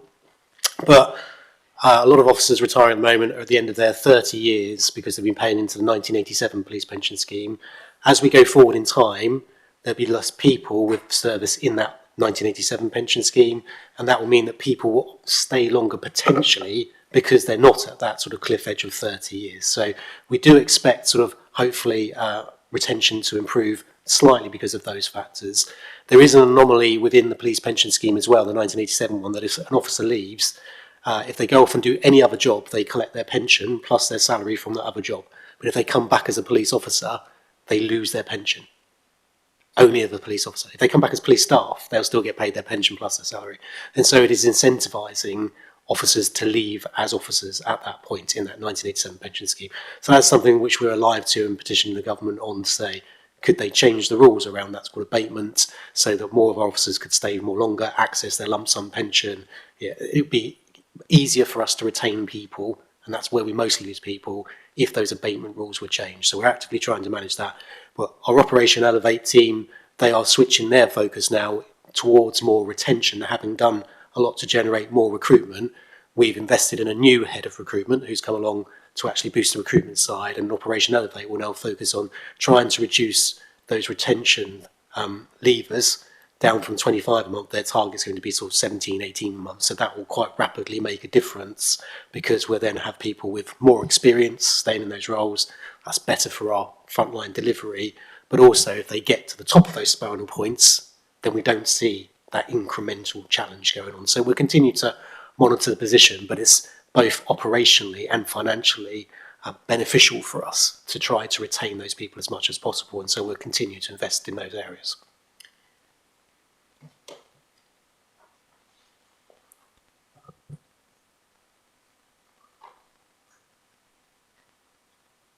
You have to switch. There you go, thank you. there is quite a lot of scrutiny that happens on the officer numbers every single month. So Kate, myself, Alex, there is a board, a gold group called Op Elevate, which is led by one of the chiefs, Assistant Chief Constables, Tony Rowlandson. And every single month we are going through, in fact, we're looking at the data weekly actually, because we can see it in real time. But every single day there'll be somebody retiring today and tomorrow, and then a new cohort starting. And I met 2 new cohorts over the last 2 weeks. There are passing out praise going on all the time. So literally it is such a busy part of the force, the recruitment team, the learning and development team, which has been increased. I funded more staff posts into there. The chief is going to talk to you in a moment about the new head of recruitment and some of the strategies and things that he's tasked the head of recruitment to do. But the really key thing for me is that Hampshire Constabulary is actually a net gainer from officers transferring in from other forces. That hasn't always been the case. That is now. And I think things like the Peel report being published last July, where we're at, the fact that we're a growing police force, when other police forces are getting rid of their PCSOs, dropping down their officer numbers because they've got no choice now, but we are still growing. That is being picked up. We're also a nicer place to police than perhaps parts of London, let's say. We are slightly challenged with the South East Area Allowance in that you've got the donut forces that circle London, where like Surrey and Sussex and Kent and the Thames Valley, where they're able to pay a £3,000 South East Area Allowance. Because we're an outer force, we're not. We can pay a maximum of £2,000. That hurts a bit, but in reality, when you think that is a gross difference of £1,000, the net figure, actually for policing a nicer area, and if you live here, actually we are picking people up now. We've seen that change in that over the last 18 months to 2 years, and the chief can expand. But there is a lot of focus. The chief spoke about the health and well-being and investing in looking after people, and also the chief has brought in exit interviews so that when people, because of those 25 Richard mentioned, a large percentage of those people who've just reached their retirement age and they're like, I've done my 30 years, thanks ever so much, I now want to go. Some of them then come and work for me, like Kate. Quite a few do come and work for me. But actually, those that are leaving because they're either going to another force, they've just had enough of policing, thankfully, is a very small percentage. But they have a very specific interview around why, what could have been done differently, etc. But I'll hand over to the chief and he'll just give you a bit more context on that. No, thank you very much. I think the encouraging thing is since September through to now, we're seeing intakes of over 30, which is really good. And it's taken a lot of heft and graft to get there, to be frank. With our new head of recruitment coming in, we've asked for a drains up on all our approach to recruitment. So going right back to the drawing board and looking at how are we, who are we attracting, where are they coming from, where can we target our adverts, how can we use data and technology, can we use the contacts in with the military and the colleges and the institutions. So we're doing everything we possibly can to review, look at that and drive it forward. We've had a long conversation with him, giving him some pretty tough targets. Of course, as Donna says, there's no use bringing them in the front door if they go out the back door, of course. And the stay, I guess we call them exit and stay interviews, really. So it's not just about why are you leaving. We look at everything we can do to intervene. There will be different things impacting different people as to why they want to leave, and we try and fix those problems, those issues, and retain them because they're precious to us. We've reduced it to, we don't really want to see any more than 17 leaving a month if we can help it. A lot of that actually is retirements, because we are still well into the 1987 pension scheme, so people will be going at their sort of 30-year mark. That will decrease as the new pension scheme kicks in. But essentially, real priority for us, focused on retention, but recruitment, we've got to keep pushing on, working hard at it. And of course, accept any advice, guidance, support from anyone here who may do that within their organisation, because we don't know everything. But we've certainly recruited a really good person who's got a proven track record in recruitment. But really important we maintain the focus. Brilliant. Thank you, Christine. Thank you. One of my questions has actually been answered. Although here at Rushmore, I have to say I still feel we're really lacking police actually patrolling the streets. I see police cars going past all the time, but actually on our streets and in our towns. And that's where our residents want to see them. And yeah, I appreciate you do need the money. to recruit, etc. And as you said about PCSOs, we have one PCSO to cover the whole of Farnborough. And you can understand why my residents are in the position of saying, well, what are we paying for? Because they're not seeing them, and they are doing their coffee mornings and things like that. But actually, if you read the comments on those coffee mornings, people are just retaliating and saying, but we want to see you on the streets, not drinking coffee. And I appreciate it is part of the job and it does need doing, because it is there for people that, don't see them on the streets, can go and engage, sit and have a coffee, tell their problems. That might not be a 999 case. So I totally get it. But most of those comments are, I want to see you on the streets. And we just don't have enough police in Farnborough covering to do that. And like I said, the PCSO, one to cover the whole of Farnborough. And again, the last police officers that have left have all gone over to Surrey, because that's what virtually borders us. So we are still having that problem of there is more money in Surrey than Hampshire. Have you actually approached the government to fight this? To say, this part is covered. We're so close to London, both Aldershot and Farnborough. It's the main railway into London. We are there. So why are we not being included in that money? Thank you. Christine, I have been fighting with subsequent governments. I really take on board the points you're making. Yes, I have. Some of the panel members have been here a long time. Well, the police funding formula, the police pay rise, the GD6 redaction, implications of costing for time and pressure on policing. I feel like I've been fighting with previous government, actually, as it happens. I was at number 10 almost weekly arguing with one of the Prime Minister's deputies to say, this is not right, the way things are currently being done.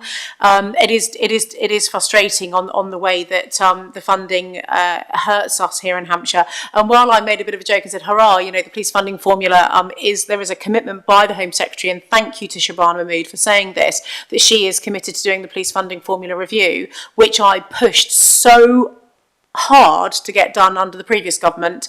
The thing is that whilst I'm saying hurrah, because I anticipate we're going to be a winner on this one, that is not a guarantee. We could come out of it even worse, but I think that would be pretty difficult, as we are one of the most underfunded forces in the country.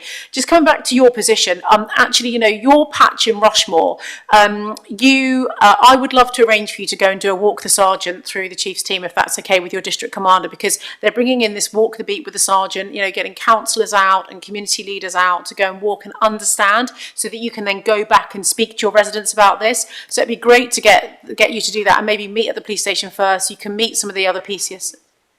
You do have a police station in Farnborough. There is definitely your neighbourhood policing team do have a station they are working from in Farnborough, and you have got more than one PCSO for the borough of Farnborough. Maybe not for the town centre. We normally have a PCSO for a beat. That's how they work. But again, we'll get those numbers for you so that you can have a look at that. But it'd be great to get you to walk the beat with the sergeant, so that you can get to know the team better as well and understand more of what they do. There is an awful lot of police resource spent in your patch. I mean, the chief spoke about the protest policing demand, and your borough council area has really, as you know, been one of the key ones there. There is an awful lot of specialist police officers working up in Farnborough in terms of the road policing unit. You're very close to the regional organised crime unit up there as well. So we've got some really specialist teams covering the northeast of the county, for the exact reason that you said around your susceptibility of drugs coming in from London.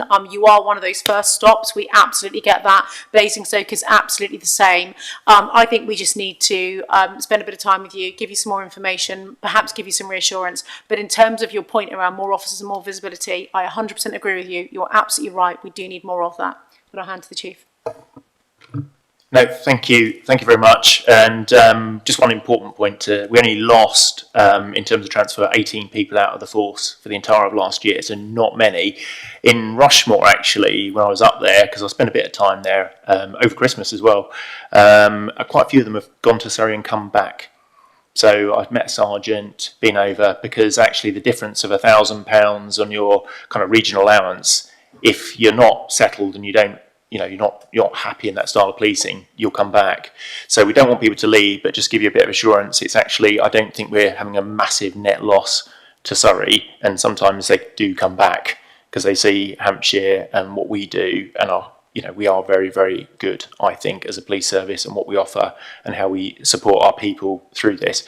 But one of the things, just to give you another, I guess some hope really as well, in terms of the recruits, we've been putting a lot to the north because we recognise there's a little bit of a gap there, so we've been posting more people to Rushmore, to Basingstoke, of course maintaining the balance in other parts of the counties as well, but we did recognise, and when I spoke to one parade, there were a lot going to your area, so hopefully you'll see that on the streets, because we're with you in terms of we want to see visible policing, we want officers out there fighting crime, being visible, engaging with people in the way that you want to see, but happy to facilitate whatever you need.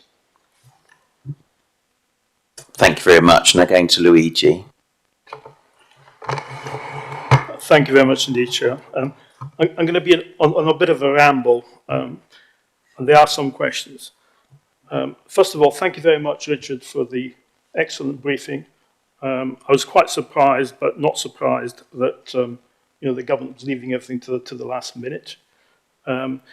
Interesting enough, my town council, which looks after a huge estate of allotments, I insisted on 10% uplift because of construction costs, right? And I think sometimes in the future we need to separate them out because inflation rates are significantly greater. I see that we continue this exciting adventure of transferring the cost of policing from central government to local government. And I know, Donna, you've done your best, but frankly, it's not good enough in terms of the central government approach. We won't have anything done with this police reorganisation. Interestingly enough, it's come from Labour. I remember back in 2005, 2006, when soccer was set up, ideally on the 1st of April, which I thought that was telling us a lot of things, is it April Fool's Day. And the idea then was that we would have regional police forces, okay, and that sort of fell out. Now, the interesting thing is, I do agree with you, there needs to be overlap, okay, because one of the problems was when soccer was set up, there was no real overlap. And local constabularies tried to dump stuff on us, which we basically could not do, and one of the numbers. Now, I admire the Innovation Fund, okay, and the wellbeing support. Okay. However, I would like reassurances about AI. We saw the screw up, might be the best way of saying it, up at the Manchester Falls. And interesting enough, I mean, I'm out of the game for many years now, but my son, who's a researcher in one of the universities, was pointing out that a lot of his students, graduate students, postgraduate students, become entirely reliant on AI. They don't actually bother doing their research and so on and so forth. I think it's quite important that you can use AI to automate processes and so on and so forth. But you have to have a very clear ethics and operational policy on how you use it. And I'm sure you'll talk about that. I welcome the recruitment of additional police officers. Who wouldn't? But I agree entirely with Christine. It's not good enough in terms of local bobbies on the beat, especially in the northern areas. I represent one of the most deprived areas in England, and it's actually in Andover, okay, where engagement of local police is actually quite difficult. Now, I know there's been lots of problems in terms of recruiting and getting people to go and work in the north, but once you start putting things into more specialist teams, what you're doing is you're effectively pulling people out of, police officers who have the relevant, time past the probationary period. Okay, and what happens is then the lower level, just sort of disappears, or is danger of being, sort of de-experienced. The shortage is in road traffic policing, which is actually quite high up on the public thing. And I know the previous police chief constable wasn't a great fan of traffic policing, and neither would I be if I had lots of other pressures. But the problem is now that's now a government priority. And since district councils and the county council are not really interested in all of these things, a lot of the initiatives that you've launched, and county to a certain extent have launched, like for example, reducing speed limits, they're expecting parish and town councils, as you know that, to pay for it. Well, 20, 35,000 a shot is just beyond the capability of much council. So my question really is going forward is how we're going to sort out putting enough experienced local police officers, okay, who've got more than 2 or 3 years worth of effort into the communities. Having one experienced police supervisor turn up with 3, and I've seen this in Andover, with 3 probationaries doesn't really help policing, okay, because effectively what we need is 4 police officers attending 4 different incidents as opposed to 1 police officer attending 1. I know it's difficult. By the way, I will be supporting your precept. Thank you. First of all, thank you very much for your support. It means a lot, and for your feedback. And Chief and I both know your background and working in the National Crime Agency. So you are speaking from a very informed position as well on a number of things you said there about the SOCU teams and what the original strategic intent was with these things, and it's perhaps to some extent been delivered, but not quite maybe as much as it could have been. I really take on board the point you're making about AI, and particularly the example of Manchester, West Midlands Police, and actually the ethics, the charter, the how we make sure that we're using it in a proper way. Well, the College of Policing are doing some work for us around this, like for example the live facial recognition vans, and Kate has drawn up the legislative framework for us to make sure that between Thames Valley and Hampshire, because we have taken stock now of those 4 live facial recognition vans, but we are now the host force for those for the southwest of England too. You remember me saying that before. So we've set up the kind of legal principle with Thames Valley OPCC that covers the police forces and any other forces that also take use of the vans. But actually that's something I'd really like to work with you on if you wanted to do something outside of the panel with us around how we do make sure 2 things. Number 1, that any greater use of AI is being done in an ethical way and that we are doing this, checks and balances in place. But secondly to that we don't become reliant, which is a point you were making, on AI only, where the brain stops thinking because the computer's told you this is the way to do it, that we just make sure that we are constantly questioning and checking. I think that's a really important point, and maybe that's a challenge for the Chief on how he will ensure his staff do that.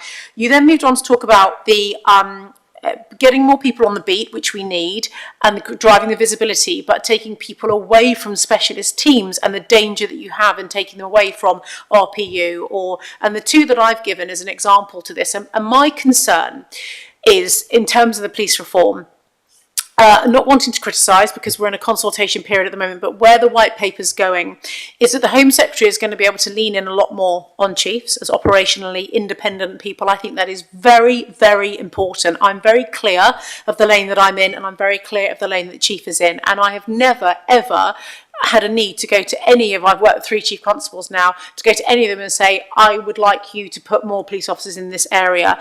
That is not my job, and quite frankly, the Chief is paid more than double what I'm paid, and that is for a reason, because he takes the risk that if he hasn't got enough people in a certain area and people are getting injured, hurt, officers or members of the public, on his head be that, right? So that's down to him, it's not for me. The key thing for me here is that if to achieve the government's 13,000 police officer pledge, we have politicians saying, I don't want people sat behind desks. That, for me, says less people investigating internet child abuse, less people extracting evidence from electronic devices in our digital forensic teams. And that concerns me because stalkers, people that are committing crimes online, fraud, scam, cyber-related stuff, you need experts who are able to work on, behind the scenes in desk jobs. So yes, we do need more police officers walking the beat. We need the greater visibility. Come back to the excellent points that Christine made. And that's why more police and more visibility have been my top 2 priorities from the day I arrived, but we also can't take away from the need for policing becoming a lot more complex and criminals working online in a lot more sophisticated ways. So we do need to fund policing properly from the centre, so that by growing the economy, so that we can then have both. It shouldn't be an either or, we need both. That's really, really key. I'm going to hand over to the Chief now though, just to give his thoughts on your points, if that's okay. Yep, thank you. There's quite a lot there. I guess in AI there is MPCC kind of ethical guidance frameworks for us to work within. But if you're introducing a fundamental change the way you operate, then we've got to look at the impact in quite considerable detail, consult widely, particularly with the public, because there should be no secret about it. We should be really open and transparent about what we're doing while we're doing it, and getting people's viewpoints and opinions on it, because just because we can do it, should we do it? You know, that's often the question, isn't it? So there's a lot to really think about when you're introducing AI. I think in terms of AI, the provenance of the information, probably coming from an intelligence background, you'll understand and know this well and truly. You've got to be able to provenance it, understand it. What does it mean?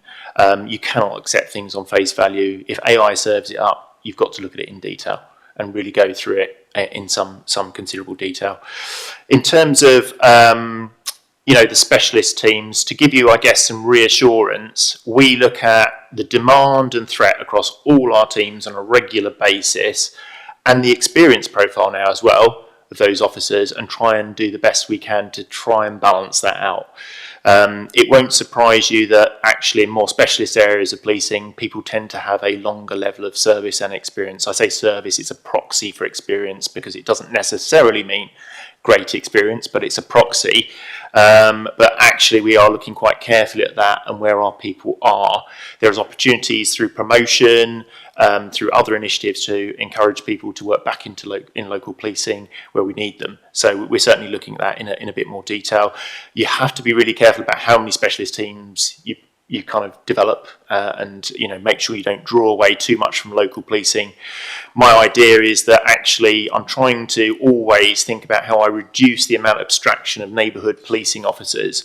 So for example, a lot of the work they're doing around fugitive work, I'm going to try and get this team to pick some of that up and support them. So to make sure that there is that linkage to neighbourhoods, we're putting them under local policing, that fugitive team, not in some central squad, but linked intrinsically to local policing, so that they are delivering for local communities, and they can be held to account in the right way. So I think that's some of the questions, but some really interesting areas. Thank you. Brilliant, thank you very much. Now to Richard.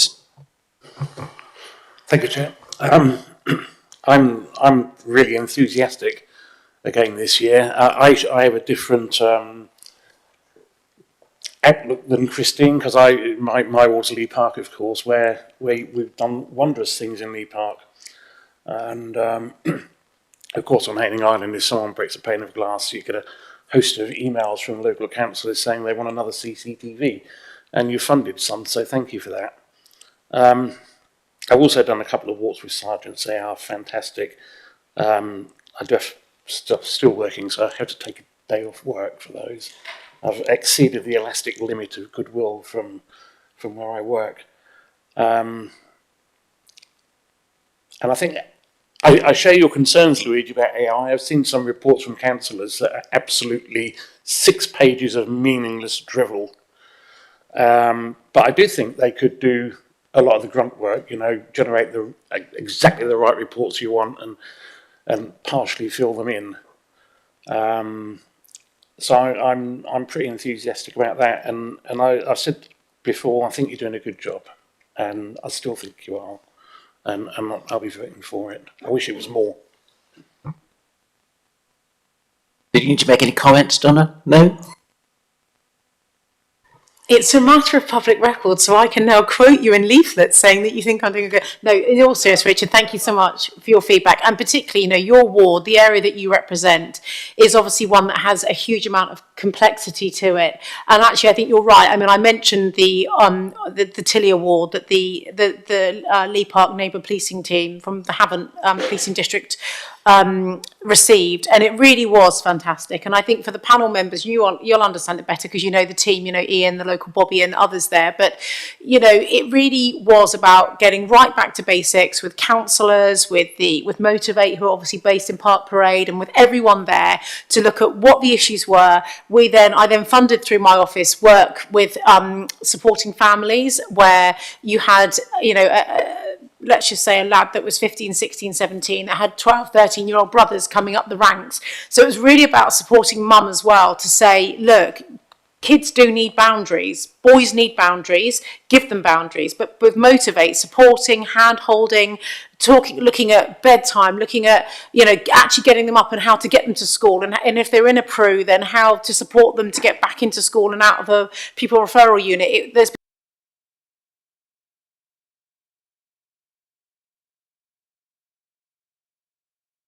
piece of work that's lasted, you know, 18 months, 2 years. We're really seeing the other side of that now. Now they're really starting to drill down into the preventative work in Lee Park, working, you know, funding charities going into schools, talking to girls as young as 12 and 13 about healthy, acceptable relationships, about what's right and wrong, about how to keep yourself safe, about not sharing images indecently. Because what we do know with Lee Park is that whilst it's been great in tackling that antisocial behaviour, getting the charities to actually start delivering the youth diversion we need, the police having places to refer on to, like the boxing clubs, and I've given a grant to Lee Park Boxing Club in the last few months as well. It's actually then about going the next layer down. Once you've tackled the immediate, you then go to the next down, which is then, as I say, that preventative, and looking at the complexity of why these young lads are going out and committing crime, because they're living in homes where there's lots of either mental health breakdown, drug and alcohol dependency, financial problems, and financial instability, violence, etc. So we're really trying to take a long-term preventative approach now, and the council and the county council supporting and working with us have been absolutely brilliant. So thanks for saying it, and thank you for your support today. Of course, we've just got the Pride in Place money, and I think for at least for the next 10 years, we can all work together to create something even better. I'd love to. Brilliant. Thank you very much. To Keir. Thank you, Richard, for your presentation. Really detailed and, you know, no financial jargon, and it makes sense. So brilliant. And thanks, Donna, for coming to Southampton City Council to see the preventative work we're doing with the young people, and you've mentioned it today as well. As part of our Safe City Partnership in Southampton, we had a community survey, and within that survey, just over half of the people who witnessed or experienced crime don't report it. And whilst it's really important, you know, the way I see it, really important to have front policing, PCSOs on, you know, on grassroots levels on the streets, engaging with communities. Then you've got the office works, like you mentioned. But reporting is a huge issue that comes out in our surveys in Southampton. And these are crimes, high-level crimes, high-harm crimes, such as stalking, harassment, violence against women and girls that goes unreported. But then we've also got those crimes which are less harm, less severity probably, like retail theft or bike theft, etc. That doesn't get reported. And from the survey, what we've seen is that the main tagline was, you know, reporting makes no difference. And reducing crime levels, huge challenge, but there's also victims that still believe that reporting makes no difference. So there's a mention of AI technology in the presentation that was given today. What is being done to increase and build that confidence so people are reporting more? Overall, in Southampton, because of the changes that have happened in the call centre, reports have increased, and I'm aware of that, but it's still not far enough. Yeah. Thank you very much indeed. Yeah, I mean, you know, I think underreporting of crimes, I spoke about male victims of domestic violence earlier. I think underreporting of frauds and scams and attempted frauds and scams, of antisocial behaviour, some of our experience would tell us that those I hate to say lower level crimes because it's still a crime, right? But some of those less impactful, personal, less impactful crimes we know across the country are still underreported. And so what can I do? What is the chief doing to try and stop that? Well, first of all, fixing the 101, which you know was bad. And now we've gone from being one of the worst forces in the country for answering the 101 non-emergency number to one of the best, top 4 or 5 every month, sustained now for almost 18 months. It's really good. What did I do there? Well, I opened a new call centre and invested in staff to do that, and the chief, then signed it off and agreed, and that all went forward. Bringing in the digital bobby, as I mentioned earlier, so that people can be talking to someone online immediately. Making sure that the control room, which the chief has done, is fully stocked in terms of meeting its staff funding. They're meeting the FTE that they've got there, and then making sure that when people do report crimes, they're actually being updated and people are getting back to them, because again, that is a consistent bit of feedback that I had when I became the PCC. There's no point in reporting a crime, because even if you do, no one turns up, and even if they do, they don't then come back to you and tell you afterwards. That has got a lot better, and because of a lot of the bureaucracy that's been taken away, it means that the force are, I'm not saying it's perfect, I still get casework every single month that Kate and the team are dealing with, where people are still coming into us and saying, I just haven't heard anything, so we're giving a gentle nudge. But honestly, that is coming down. It's got so much better. It really, really has. So I will defer to the chief to come back to you on this one. But in terms of the bigger crimes, the more impactful crimes, we see the underreporting in the lower level crimes, but that's not to say that in the more impactful ones they're not, particularly when it comes to violence in the home. That's probably my biggest concern. In terms of homicides across the county, in terms of domestic homicides, what's going on across the country, we are following a national trend here as well. And my concern is learning from the domestic homicides that we've had, particularly over the last 6 months, where we could and should, as a society, not necessarily policing, sometimes police have never ever been called to an address, or it was like several years ago, but where adult social care, where mental health services, where there were red flags that should have been indicated. And actually I'd like to see more of our public sector partners flagging into police rather than police always flagging into them. It has to be a two-way street. At the moment it's police filling in a lot of public protection notices and sending them into adult social care, children's social care teams, public health teams, when actually we need more referrals coming back the other way as well, and that is definitely underreported at the moment coming back. We have seen success, as I say, still more to do though to hear. I completely agree with you. Do you want to come in on that? No, thank you very much. So really, I guess one of the big challenges of policing, to make sure that people have the confidence to report and that something will be done about it. We do certainly look at our crime statistics in the Crime Survey of England and Wales, which is obviously a different way of looking at crime to see if there are gaps. But what you're doing in Southampton is incredibly valuable to us, and I'm sure you've already shared the data, because it helps us highlight communities or areas where people are less willing, and then we can actually think about how do we solve that problem. It might be with the help of Southampton or other partners, acting as advocates, acting as gateways, maybe introducing third-party reporting mechanisms. What you've done there is really valuable to us, and I'll check that we're harnessing that data and using it, because that can really help us change the way we interact.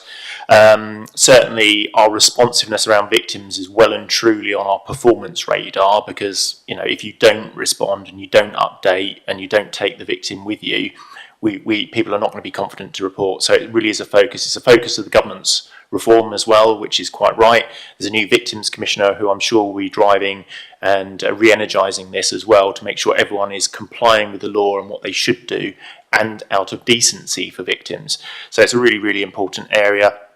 I just think we need to work with partners, get advocation for what we do, and demonstrate, with those victims that we are actually listening and doing things. But Donna's already mentioned some really good channels for reporting. Bobby, as I said earlier, has been quite surprising in that I think people have reported stuff to us they may not have otherwise done, because some people prefer a digital entry route into the police service, whereas others are more traditionally on the phone or will approach a police officer in the street. We've got to open all channels and make sure we're available.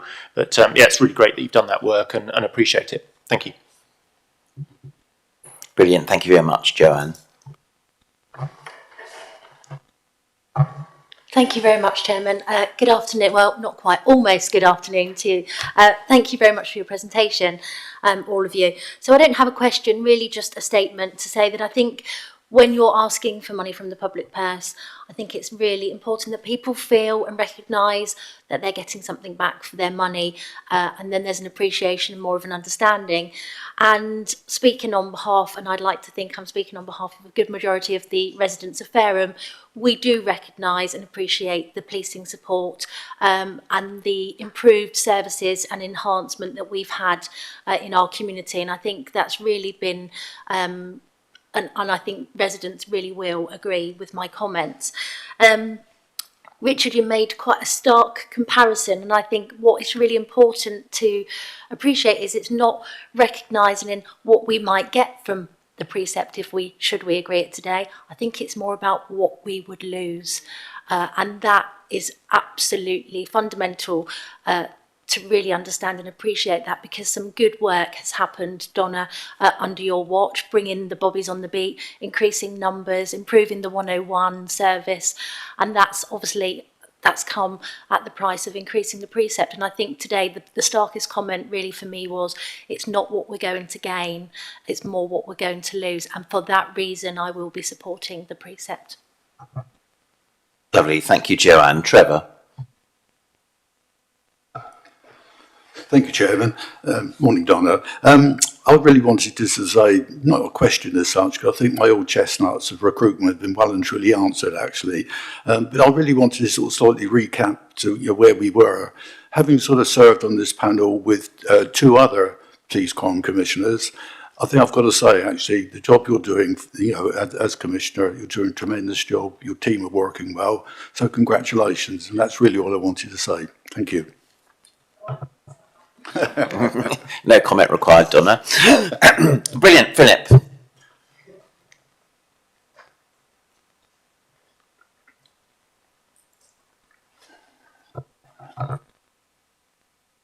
Thank you, Trevor. I'd like to echo actually what Trevor said and what Joanna said completely, totally. So from an East Hampshire point of view, very grateful for our shiny new police station with a front counter. Really positive feedback from the public, so thank you very much. Also really grateful for the support on rural crime, getting a lot of good feedback on that, thank you. The crime stats, really impressive, particularly when you look at how they fare with other parts of the country. So really good, totally supportive of your ask. I suppose the only observation I have, and I get the whole, we definitely need to see more bobbies on the street. I totally support that. But I also think we should be doing more around educating the public around just how much crime there is that actually doesn't come from the UK.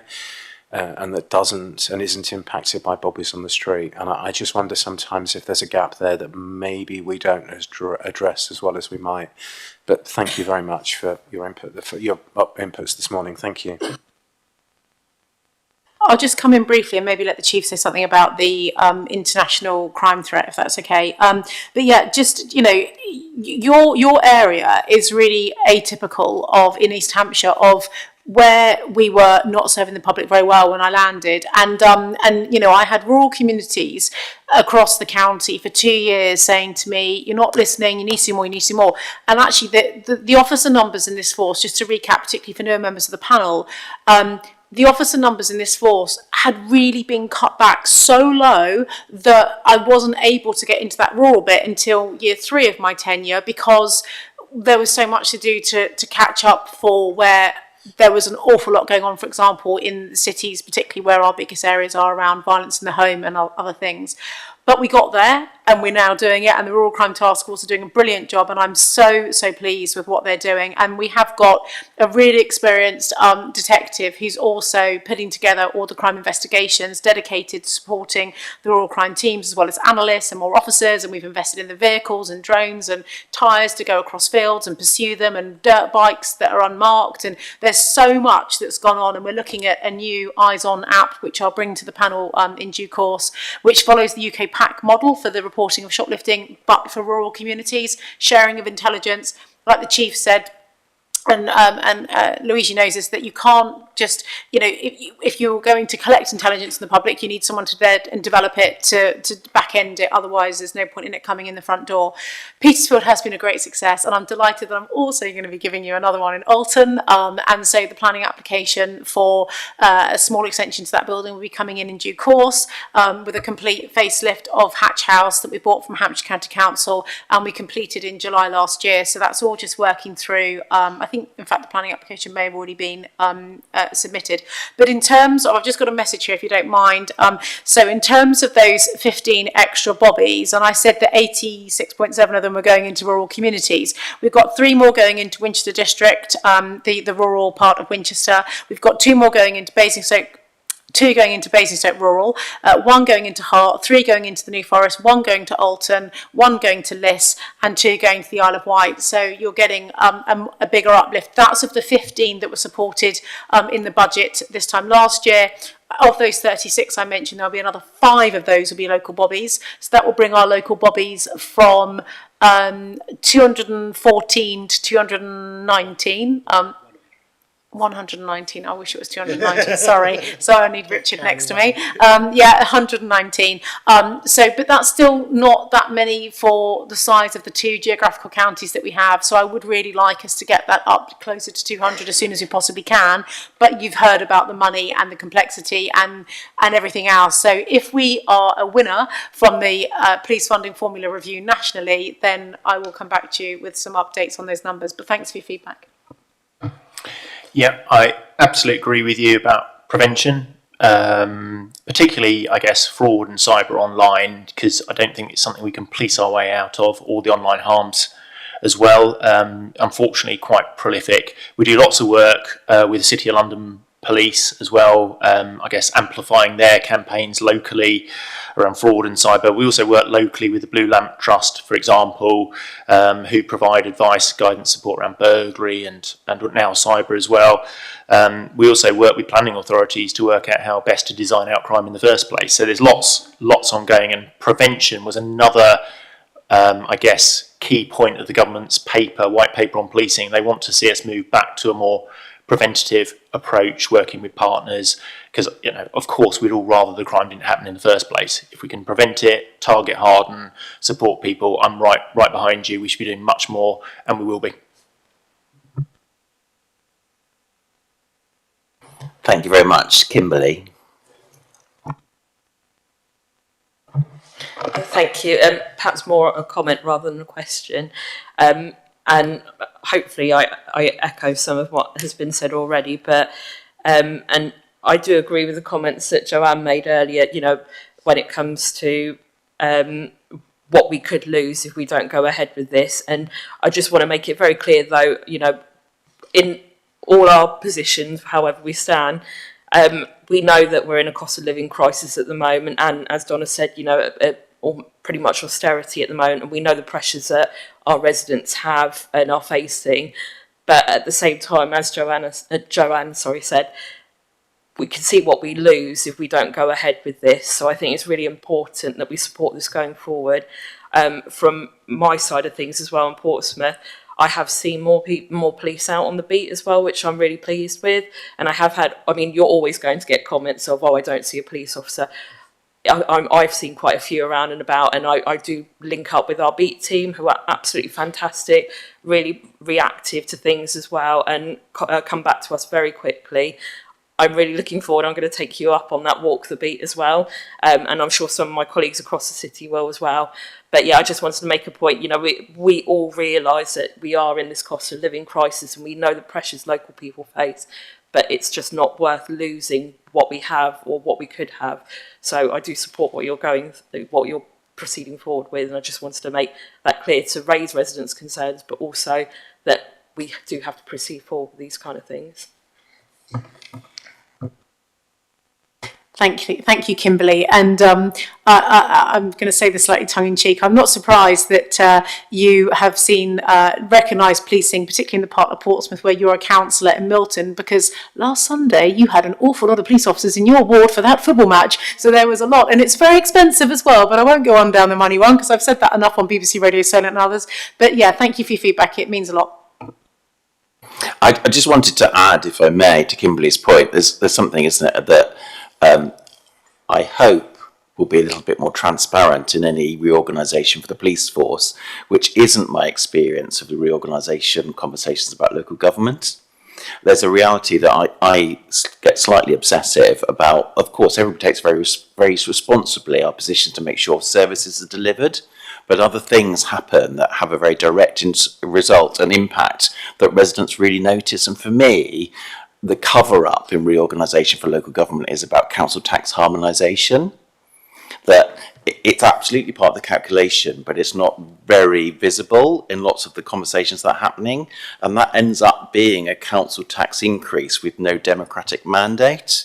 And I worry about that because we, quite rightly, will act very responsibly to talk about what does that mean for reorganisation of policing, but it has a technical potential, because I'm sure exactly the same thing would happen if police forces were amalgamated and areas were amalgamated, that there would be council tax harmonisation, which would bring an uplift, and everybody goes to the highest level rather than everybody to the lowest level, which we probably all understand the benefits of that as far as funding the police force and the offices of the OPCC, but there's a reality for me that says I worry about that because residents will go, I don't understand where I agreed for my direct debit to be lifted in that way, when we have such big debates about the precept uplift and less conversations about reorganisation and all of the impacts of that. So I think for me, there's just a request that says, in reorganisation, there's almost a request that says, can you keep it quiet, but do the calculations and pass it to central government, that we make an effort of making sure we're really clear about that. Should that be something that we experience, that we're really clear about what that is and what the impact of that is and where that decision is coming from. That is an excellent point, and now I'm seeing opportunities for more income. No, I'm joking. But in all honesty, one of the highest police precepting forces in the area, not through choice, by circumstance, is Surrey, as you know, and that's obviously on our border, and we've spoken about Surrey, haven't we? And, you know, when you think about 41% of our income comes from local taxpayers, is it still that percentage now? 41, 59, 42, 58 then. 58% come from central government. In Surrey, it's almost the other way around, where their local taxpayers are paying the vast majority of their policing costs. And so actually, you're right, if we were, through police force mergers, to go in with Surrey, the increase here in 1 year, I actually hadn't thought about that, Councillor Bound, so that's a really good point, thank you. We'll have to do an equalisation numbers. That would be one for you, Rich, wouldn't it? Do you want to go for it? So as part of the consultation that's mentioned, so that has been the issue that has stopped previous mergers happening between forces, that the harmonisation wasn't possible. And so there are proposals around potentially having a new policing tax, which may not be council tax in the future. And there will be other options around how you might separate the national from the local as well, which would affect in the governance and structure of those police organisations. But it is an excellent point, it's a very important point, and that could be the deal breaker if they can't come to a suitable arrangement around council tax in the future. Deal maker, if we were going to get. Perfect, brilliant. Thank you very much, Leslie. I was just going to say I will support the precept, not actually for one reason. If you've ever seen Donna Jones swing a sledgehammer at a wall, you wouldn't do anything else. All joking aside. I'm really interested in the digital online, the increase in reporting. It'd be interesting if that's the younger demographic, because they're, I think, more comfortable with the online correspondence and our neurodiverse communities. Lack of reporting, I think, is a challenge, but we've got quite a big narrative nationally around the court cases, and people feel there's no point, or perhaps they feel that people have got other things to do with their time. And obviously, last week was the wonderful news that the murder rates have dropped to less than 50 years ago, but that kind of goes, it's out of tune with the perception that we're living in a very violent society. I think social media, the police do an exceptional job. It's really a brilliant tool, but my only one concern I have is for those who are digitally excluded, they perhaps are not so fully aware and mindful of what the police are doing and how good they're doing. So it's just something to consider for the future with sort of community engagement. But I will be supporting your precept. Thank you. Yeah, I think interestingly on some of the Bobby stuff, it is on the younger, but it's to early to say whether it's actually massively impacting on that demographic. But you're right, there are different channels, aren't there, for different communities and different age groups. And while we do, one of the important things for us is to make sure we get what we're doing out there so people can see it, as you've seen on social media. But you're right, you still need the old style newsletters or community meetings or people dropping into other centres and having conversations with the community. So we've got to go on multiple channels still. You can't necessarily just totally rely on social media because not everyone engages with that, as you rightly say. So we are much more focused on trying to get the message out. You may have seen, actually, we've been releasing more body-worn video footage of actually what is happening and on the ground. It helps the public, I think, see police officers putting themselves in harm's way to protect them, and builds confidence, I think, in what we're doing, because it's the reality of the situation and people don't really get to see it. It can be censored and docked on documentaries, but we're trying to send it out and put it out as it is to really build confidence that we are tackling the issues people are concerned about. But yeah, you've got to do it down multiple channels. Absolutely agree. It's just very quickly, there are great community surgeries, but when I speak to my local residents, and I don't want to say it's older people, but a lot of them, I'll say, oh, did you not go to community surgery? And they'll say, I didn't know anything about it. So I think we can be guilty of relying upon social media, but I think that's, thank you. And the Chiefs team have been rolling out Let's Talk, so where PCSOs are going around knocking on doors and getting people to sign up. Again, it is slightly social media, well, it's email, right? So if you're not on email, you're right. The way society is going, right, it's all about, so it's that percentage of society where they are not digitally, they don't have a digital footprint at all. And it is those ones where we just need to muffle. That issue is going to die out as people get, people that are now in their 50s and 60s become in their 70s and 80s and they've grown up in a digital age. It'll be much easier. But we do need to be really, really mindful of that gap at the moment. But the Let's Talk, we've got, I think there's over 100,000 email addresses now of the people living across Hampshire and the Isle of Wight that are signed up to the Hampshire Alert. So when Let's Talk, they come and knock on the door, they have an iPad, the PCSOs, they're signing people up and saying, we're from your local beat team, we want to connect with you and keep you posted if there's been a burglary or there's an issue or whatever, or we're looking for some Ring doorbell footage of someone that stole a car at 3 o'clock yesterday morning. And it's really great, and it also then advertises the beat surgery stuff. But like the point you've made, Leslie, is that it's only good for people who are actually using email, and there is still a very vulnerable percentage of society who are not, who are either because of learning difficulties or because of their age, and it's just prohibitive to them, and we do need to be mindful of that. Brilliant, thank you very much. I don't see any other hands for questions, so thank you for your response. Panel, I heard lots of people declare their support, and this is the bit where we're supposed to go into debate if a debate is required. I just wonder whether anybody had any points for debating. I didn't sense that we did.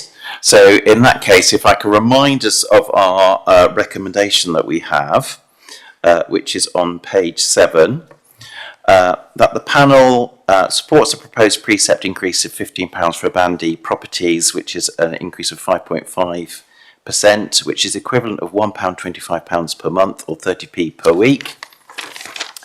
That the increase of £15 being the amount that the government expects all PCCs to increase their council tax precept by in order to deliver the levels of policing expected by the public. Notes that 61% of households across Hampshire and the Isle of Wight are in properties and council tax bands A to C, and therefore the majority of council taxpayers would see a precept increase of less than £15 per month. So per annum. Slip of the tongue there. Notes that the precept in Hampshire and the Isle of Wight in 24-25 was set at £10 due to the cost of living pressures at the time. That was the lowest increase in the country. Hampshire and the Isle of Wight remains below the national average in 25-26 by £12.62. As all PCCs are expected to increase the council tax precept by £15, it is highly likely that an increase of £15 will mean that the Hampshire and Isle of Wight precept level will continue to be below the national average. Notes that consultation has been undertaken to determine the public support for a precept increase, and that the outcome of the consultation shows that there is support for a precept increase, And lastly, notes that a recommendation from the Chief Constable on the operational requirements and the request that the PCC supports a precept increase to enable the delivery of those requirements as set out in Appendix A.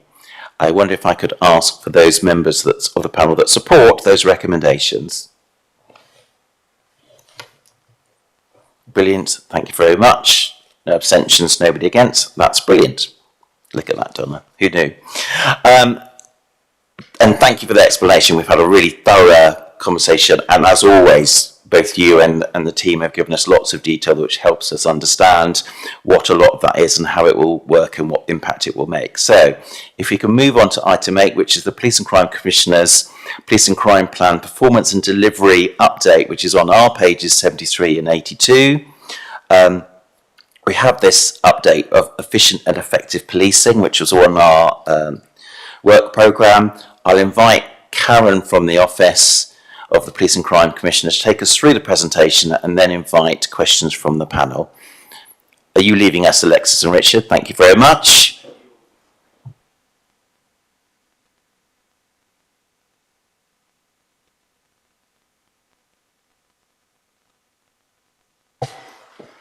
When you're ready and settled.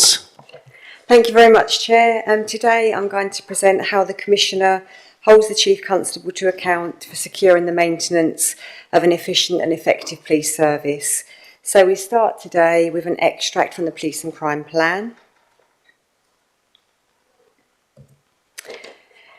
The Accountability Board is an example of a forum where the Commissioner holds the Chief Constable to account, and standing agenda items include an update from the Chief Constable, a performance update, and a review of HMIC FRS recommendations.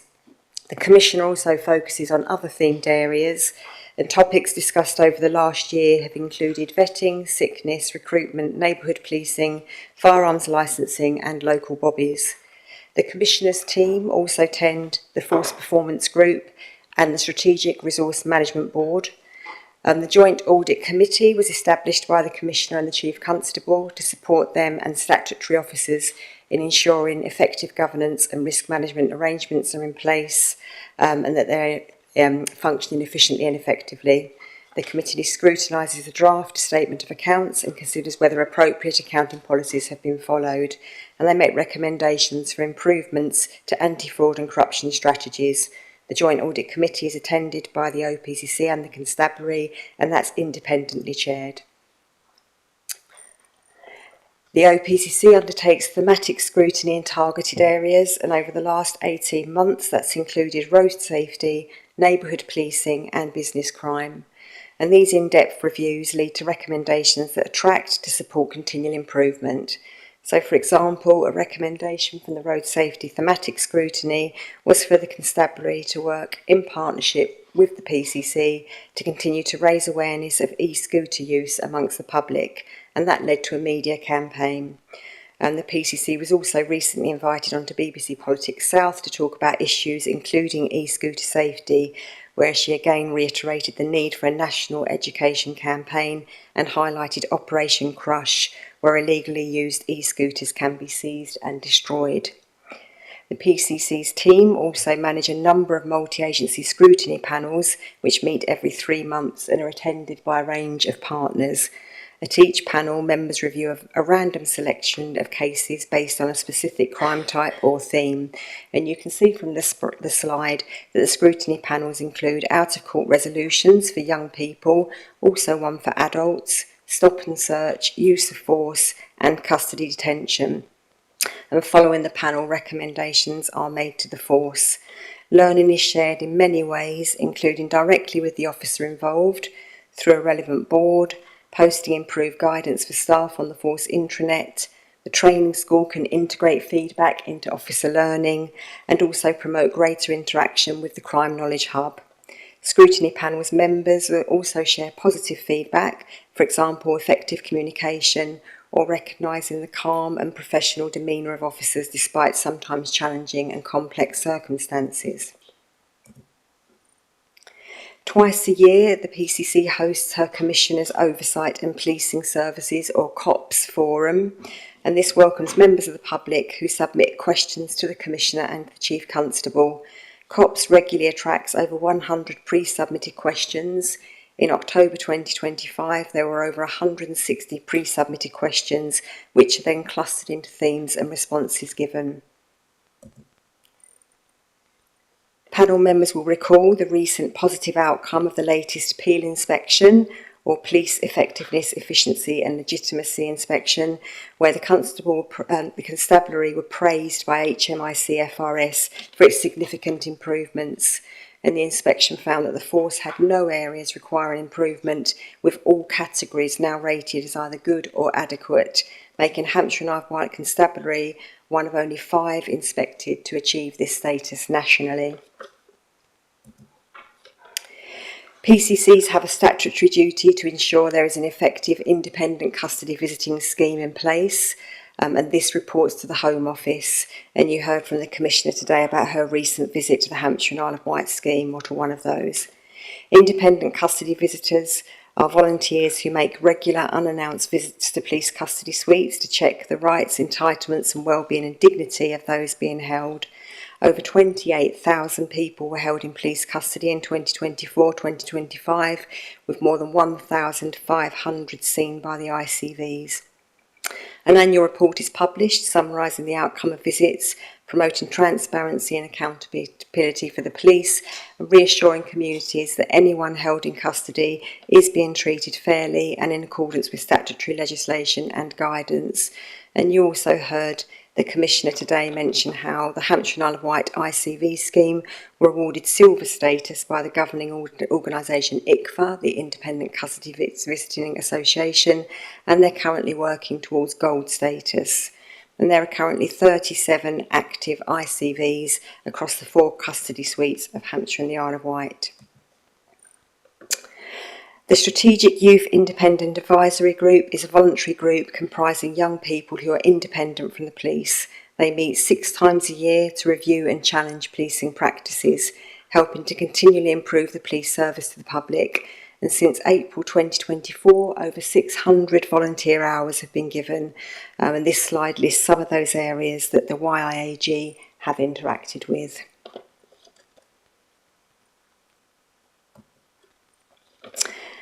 The Legitimacy Board meets every 4 months, chaired by the Chief Constable, and this includes representation from the OPCC.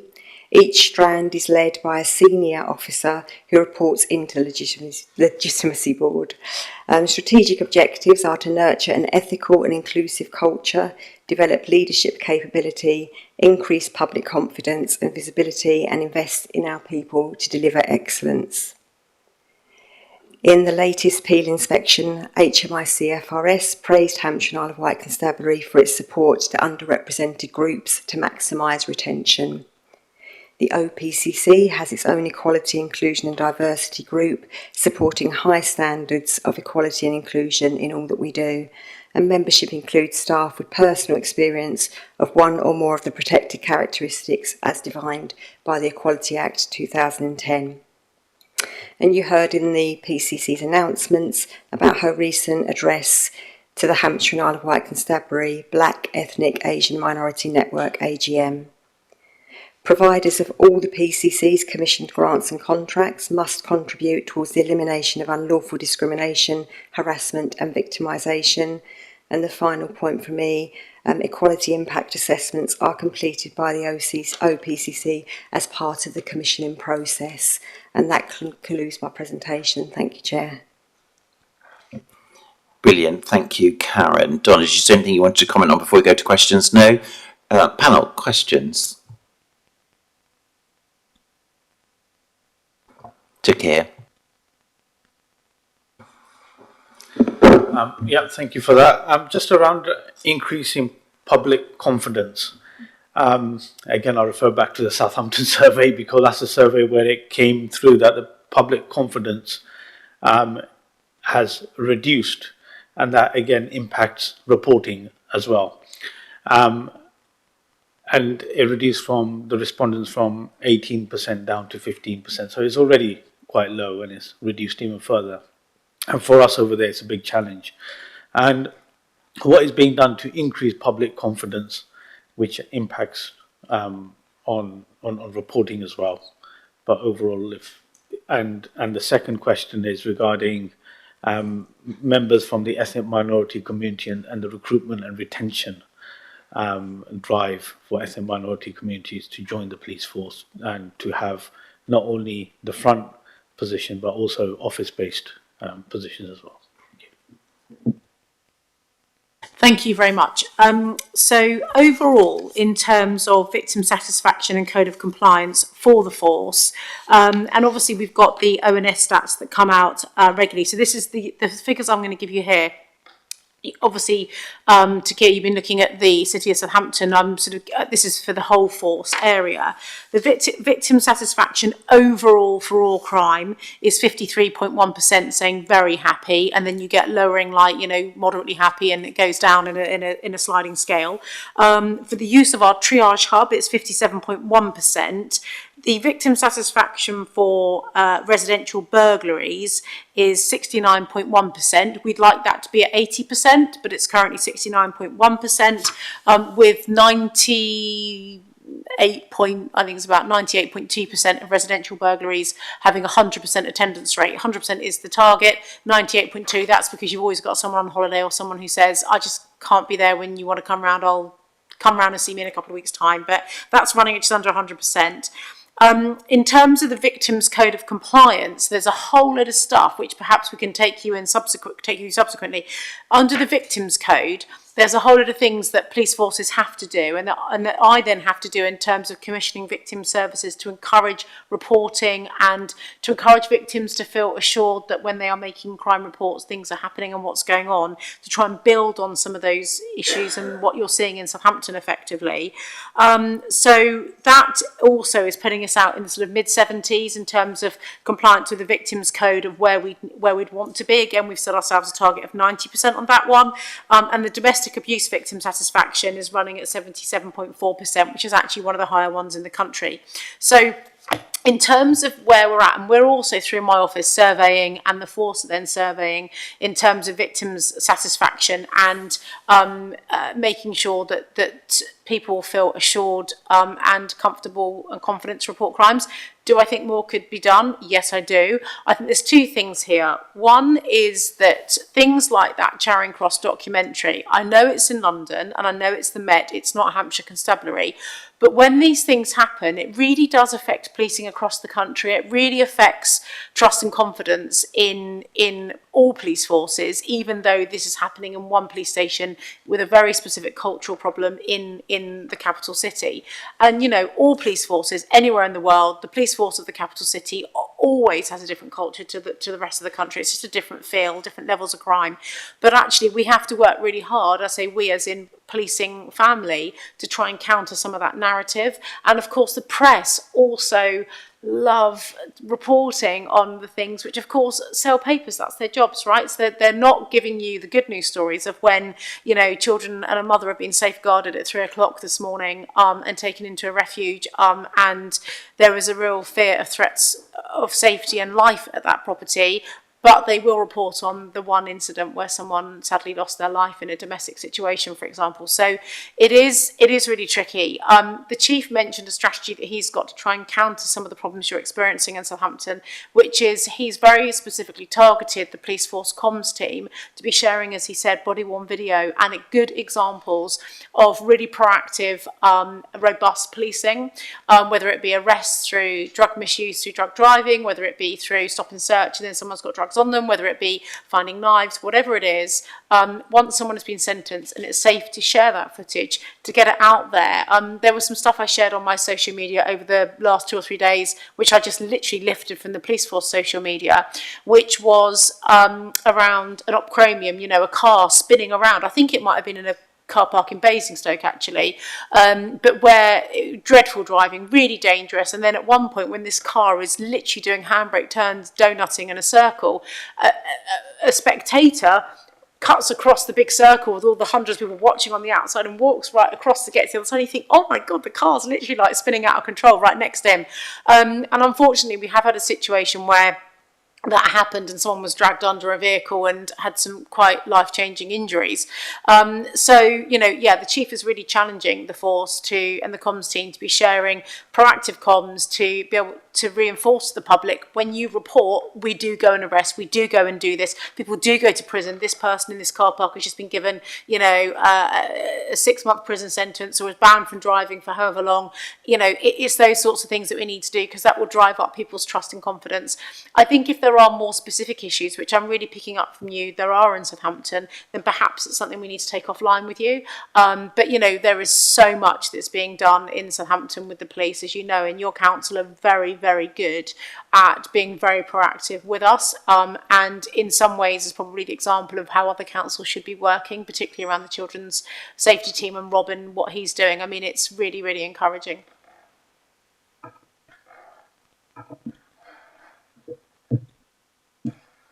Yeah, thank you, Donna. And the police comms, I've got to say, you know, as a council, we're trying to copy the police comms and make sure our good news stories are coming out in the same way with our enforcement officers and stuff as well. So, and the social media comms, the good news stories that are going out from the police are fantastic, and they do make a lot of difference. And maybe, yeah, we can take this offline, and then some of the specific area-based, because it might be, I can see the stats that you've given that there is an improvement, confidence is high, but it might be more of an area-based issue, so we can work on that. Thank you. I just wanted to pass comment. I also wonder whether there's, because sometimes it's about unintended consequences of comms, aren't there, that happen nationally, locally, and I'm just very conscious that, and I absolutely agree with it, that says the police should only be responding to hate crimes, but I think there are certain sections of our communities that then worry, where do those hate incidents get reported, and therefore does it mean people are less likely to report incidents, don't know what's going on in communities, and therefore we're collectively in public service, we're missing the opportunity to do prevention work, and suddenly we'll end up with a rise of crime again. And I think there's just something about understanding how we can all participate in that and make a difference. Any other questions? Luigi? Thank you. This has come up in the past as well. You know, very nice report, all words, very little data. Okay, and then it's difficult to, even when you know had success, to show your performance matrix. Sorry, your performance improvements.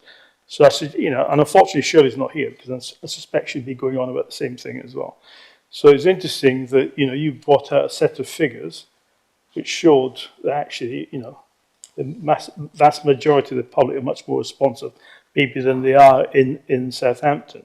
But I think we need to go down that route, because I think it's going to be very difficult to improve services in different parts of the county or in Southampton if we don't have sort of that level of detail. And then you can compare, well, why is it different in Southampton than it is, you know, in some of the rural areas, for example, in East Hampshire? Thank you.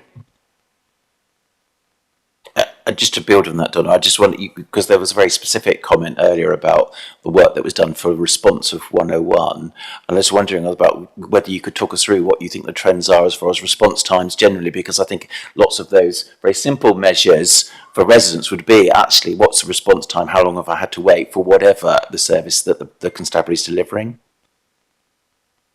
Yeah, it's a really good point. Thank you. And I take on board the point you said, Councillor Gregori, and we'll address that moving forward.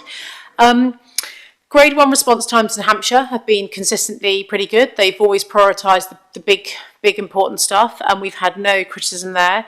The chief, when he landed in August, was concerned about, in fact, actually the force were concerned about this before he'd even landed, but the acting chief constable, who's now the deputy chief constable, Sam Dorea, were concerned around the grade 2 response times, and coming into the summer demand when we knew the work levels were going to get higher, the core levels were going to get higher, the grade 2 response times were not where the force wanted them to be, they're not where I and you would want them to be, and so there was some surge capacity put in to address the grade 2 response times over the summer. That is still a constant battle, because the chief talked about not wanting to abstract neighbourhood officers. The number one way to get your grade 2 response times down is to surge neighbourhoods who are normally proactive and going out and speaking to shopkeepers and schools and doing all these bits, and responding to some of those community-based ASB type crimes, but actually to surge them into responding to grade 2s. And so actually that has been, but the local bodies do not get abstracted. That is the agreement. So if a neighbourhood PC does, that is a matter for the chief at the moment operationally, but the local bodies don't, so that they can continue to do that proactive. The Assistant Chief Constable, Tara McGovern, who's head of local policing, has her local policing accountability board, which is on one of the slides. So she's constantly reviewing this and looking at this as well. But we are in this constant battle of getting the police officer numbers up as quickly as we can so that the response times come down and they do get quicker. And one of the things that the Home Secretary is looking to do as part of the police reform is to set some targets around some of this, to say this is the kind of national expectation. There has been some target setting through HMIC, not so much a target, but more like this is the standard of which we're going to measure you against, and you're going to get rated good, bad, or indifferent to that target of sorts. It will now become much more specifically a target, and that's one of the key nuances. The Home Secretary is saying, look, I'm paying for policing, this is what I'm expecting you to do. So that's very much her prerogative at the moment. So I do take on board the points around the information, the data. I also take on board your points around the fact that it is a concern. It's a risk area for the force. Not getting to grade 2 jobs quick enough means that not only you're not protecting people and making communities safer quicker, but also we're at threat of getting criticised by HMIC over that. So it is one of the things that I do look at, and we can keep you updated on that performance moving forward. But actually things are pretty good now. It's because we're in the winter period, so we need to keep an eye on it during the busy periods too. Thank you, Donna. Any other questions for Donna or Karen? No? Brilliant. In that case, thank you very much. Thank you for that, Karen. Panel, we're then moving on to item 9, which is some administrative work for us, which, because we've had some changes of the panel, we've got a paper in front of us which is about the appointment to the Complaints Subcommittee, which is on pages 83 and 84. This supplementary paper just looks at where we've got vacancies and appointments that need to be made. We currently have 1 Labour and 1 Conservative vacancy. Christine has volunteered to take the position for the Labour vacancy. If Richard and Takira are content. Absolutely, no arm wrestle required. There you go. Thumbs up from Takira, brilliant. We just need a Conservative member to complete the membership. I don't know whether we had any volunteers. Philip's happy to. There we go, we have a volunteer.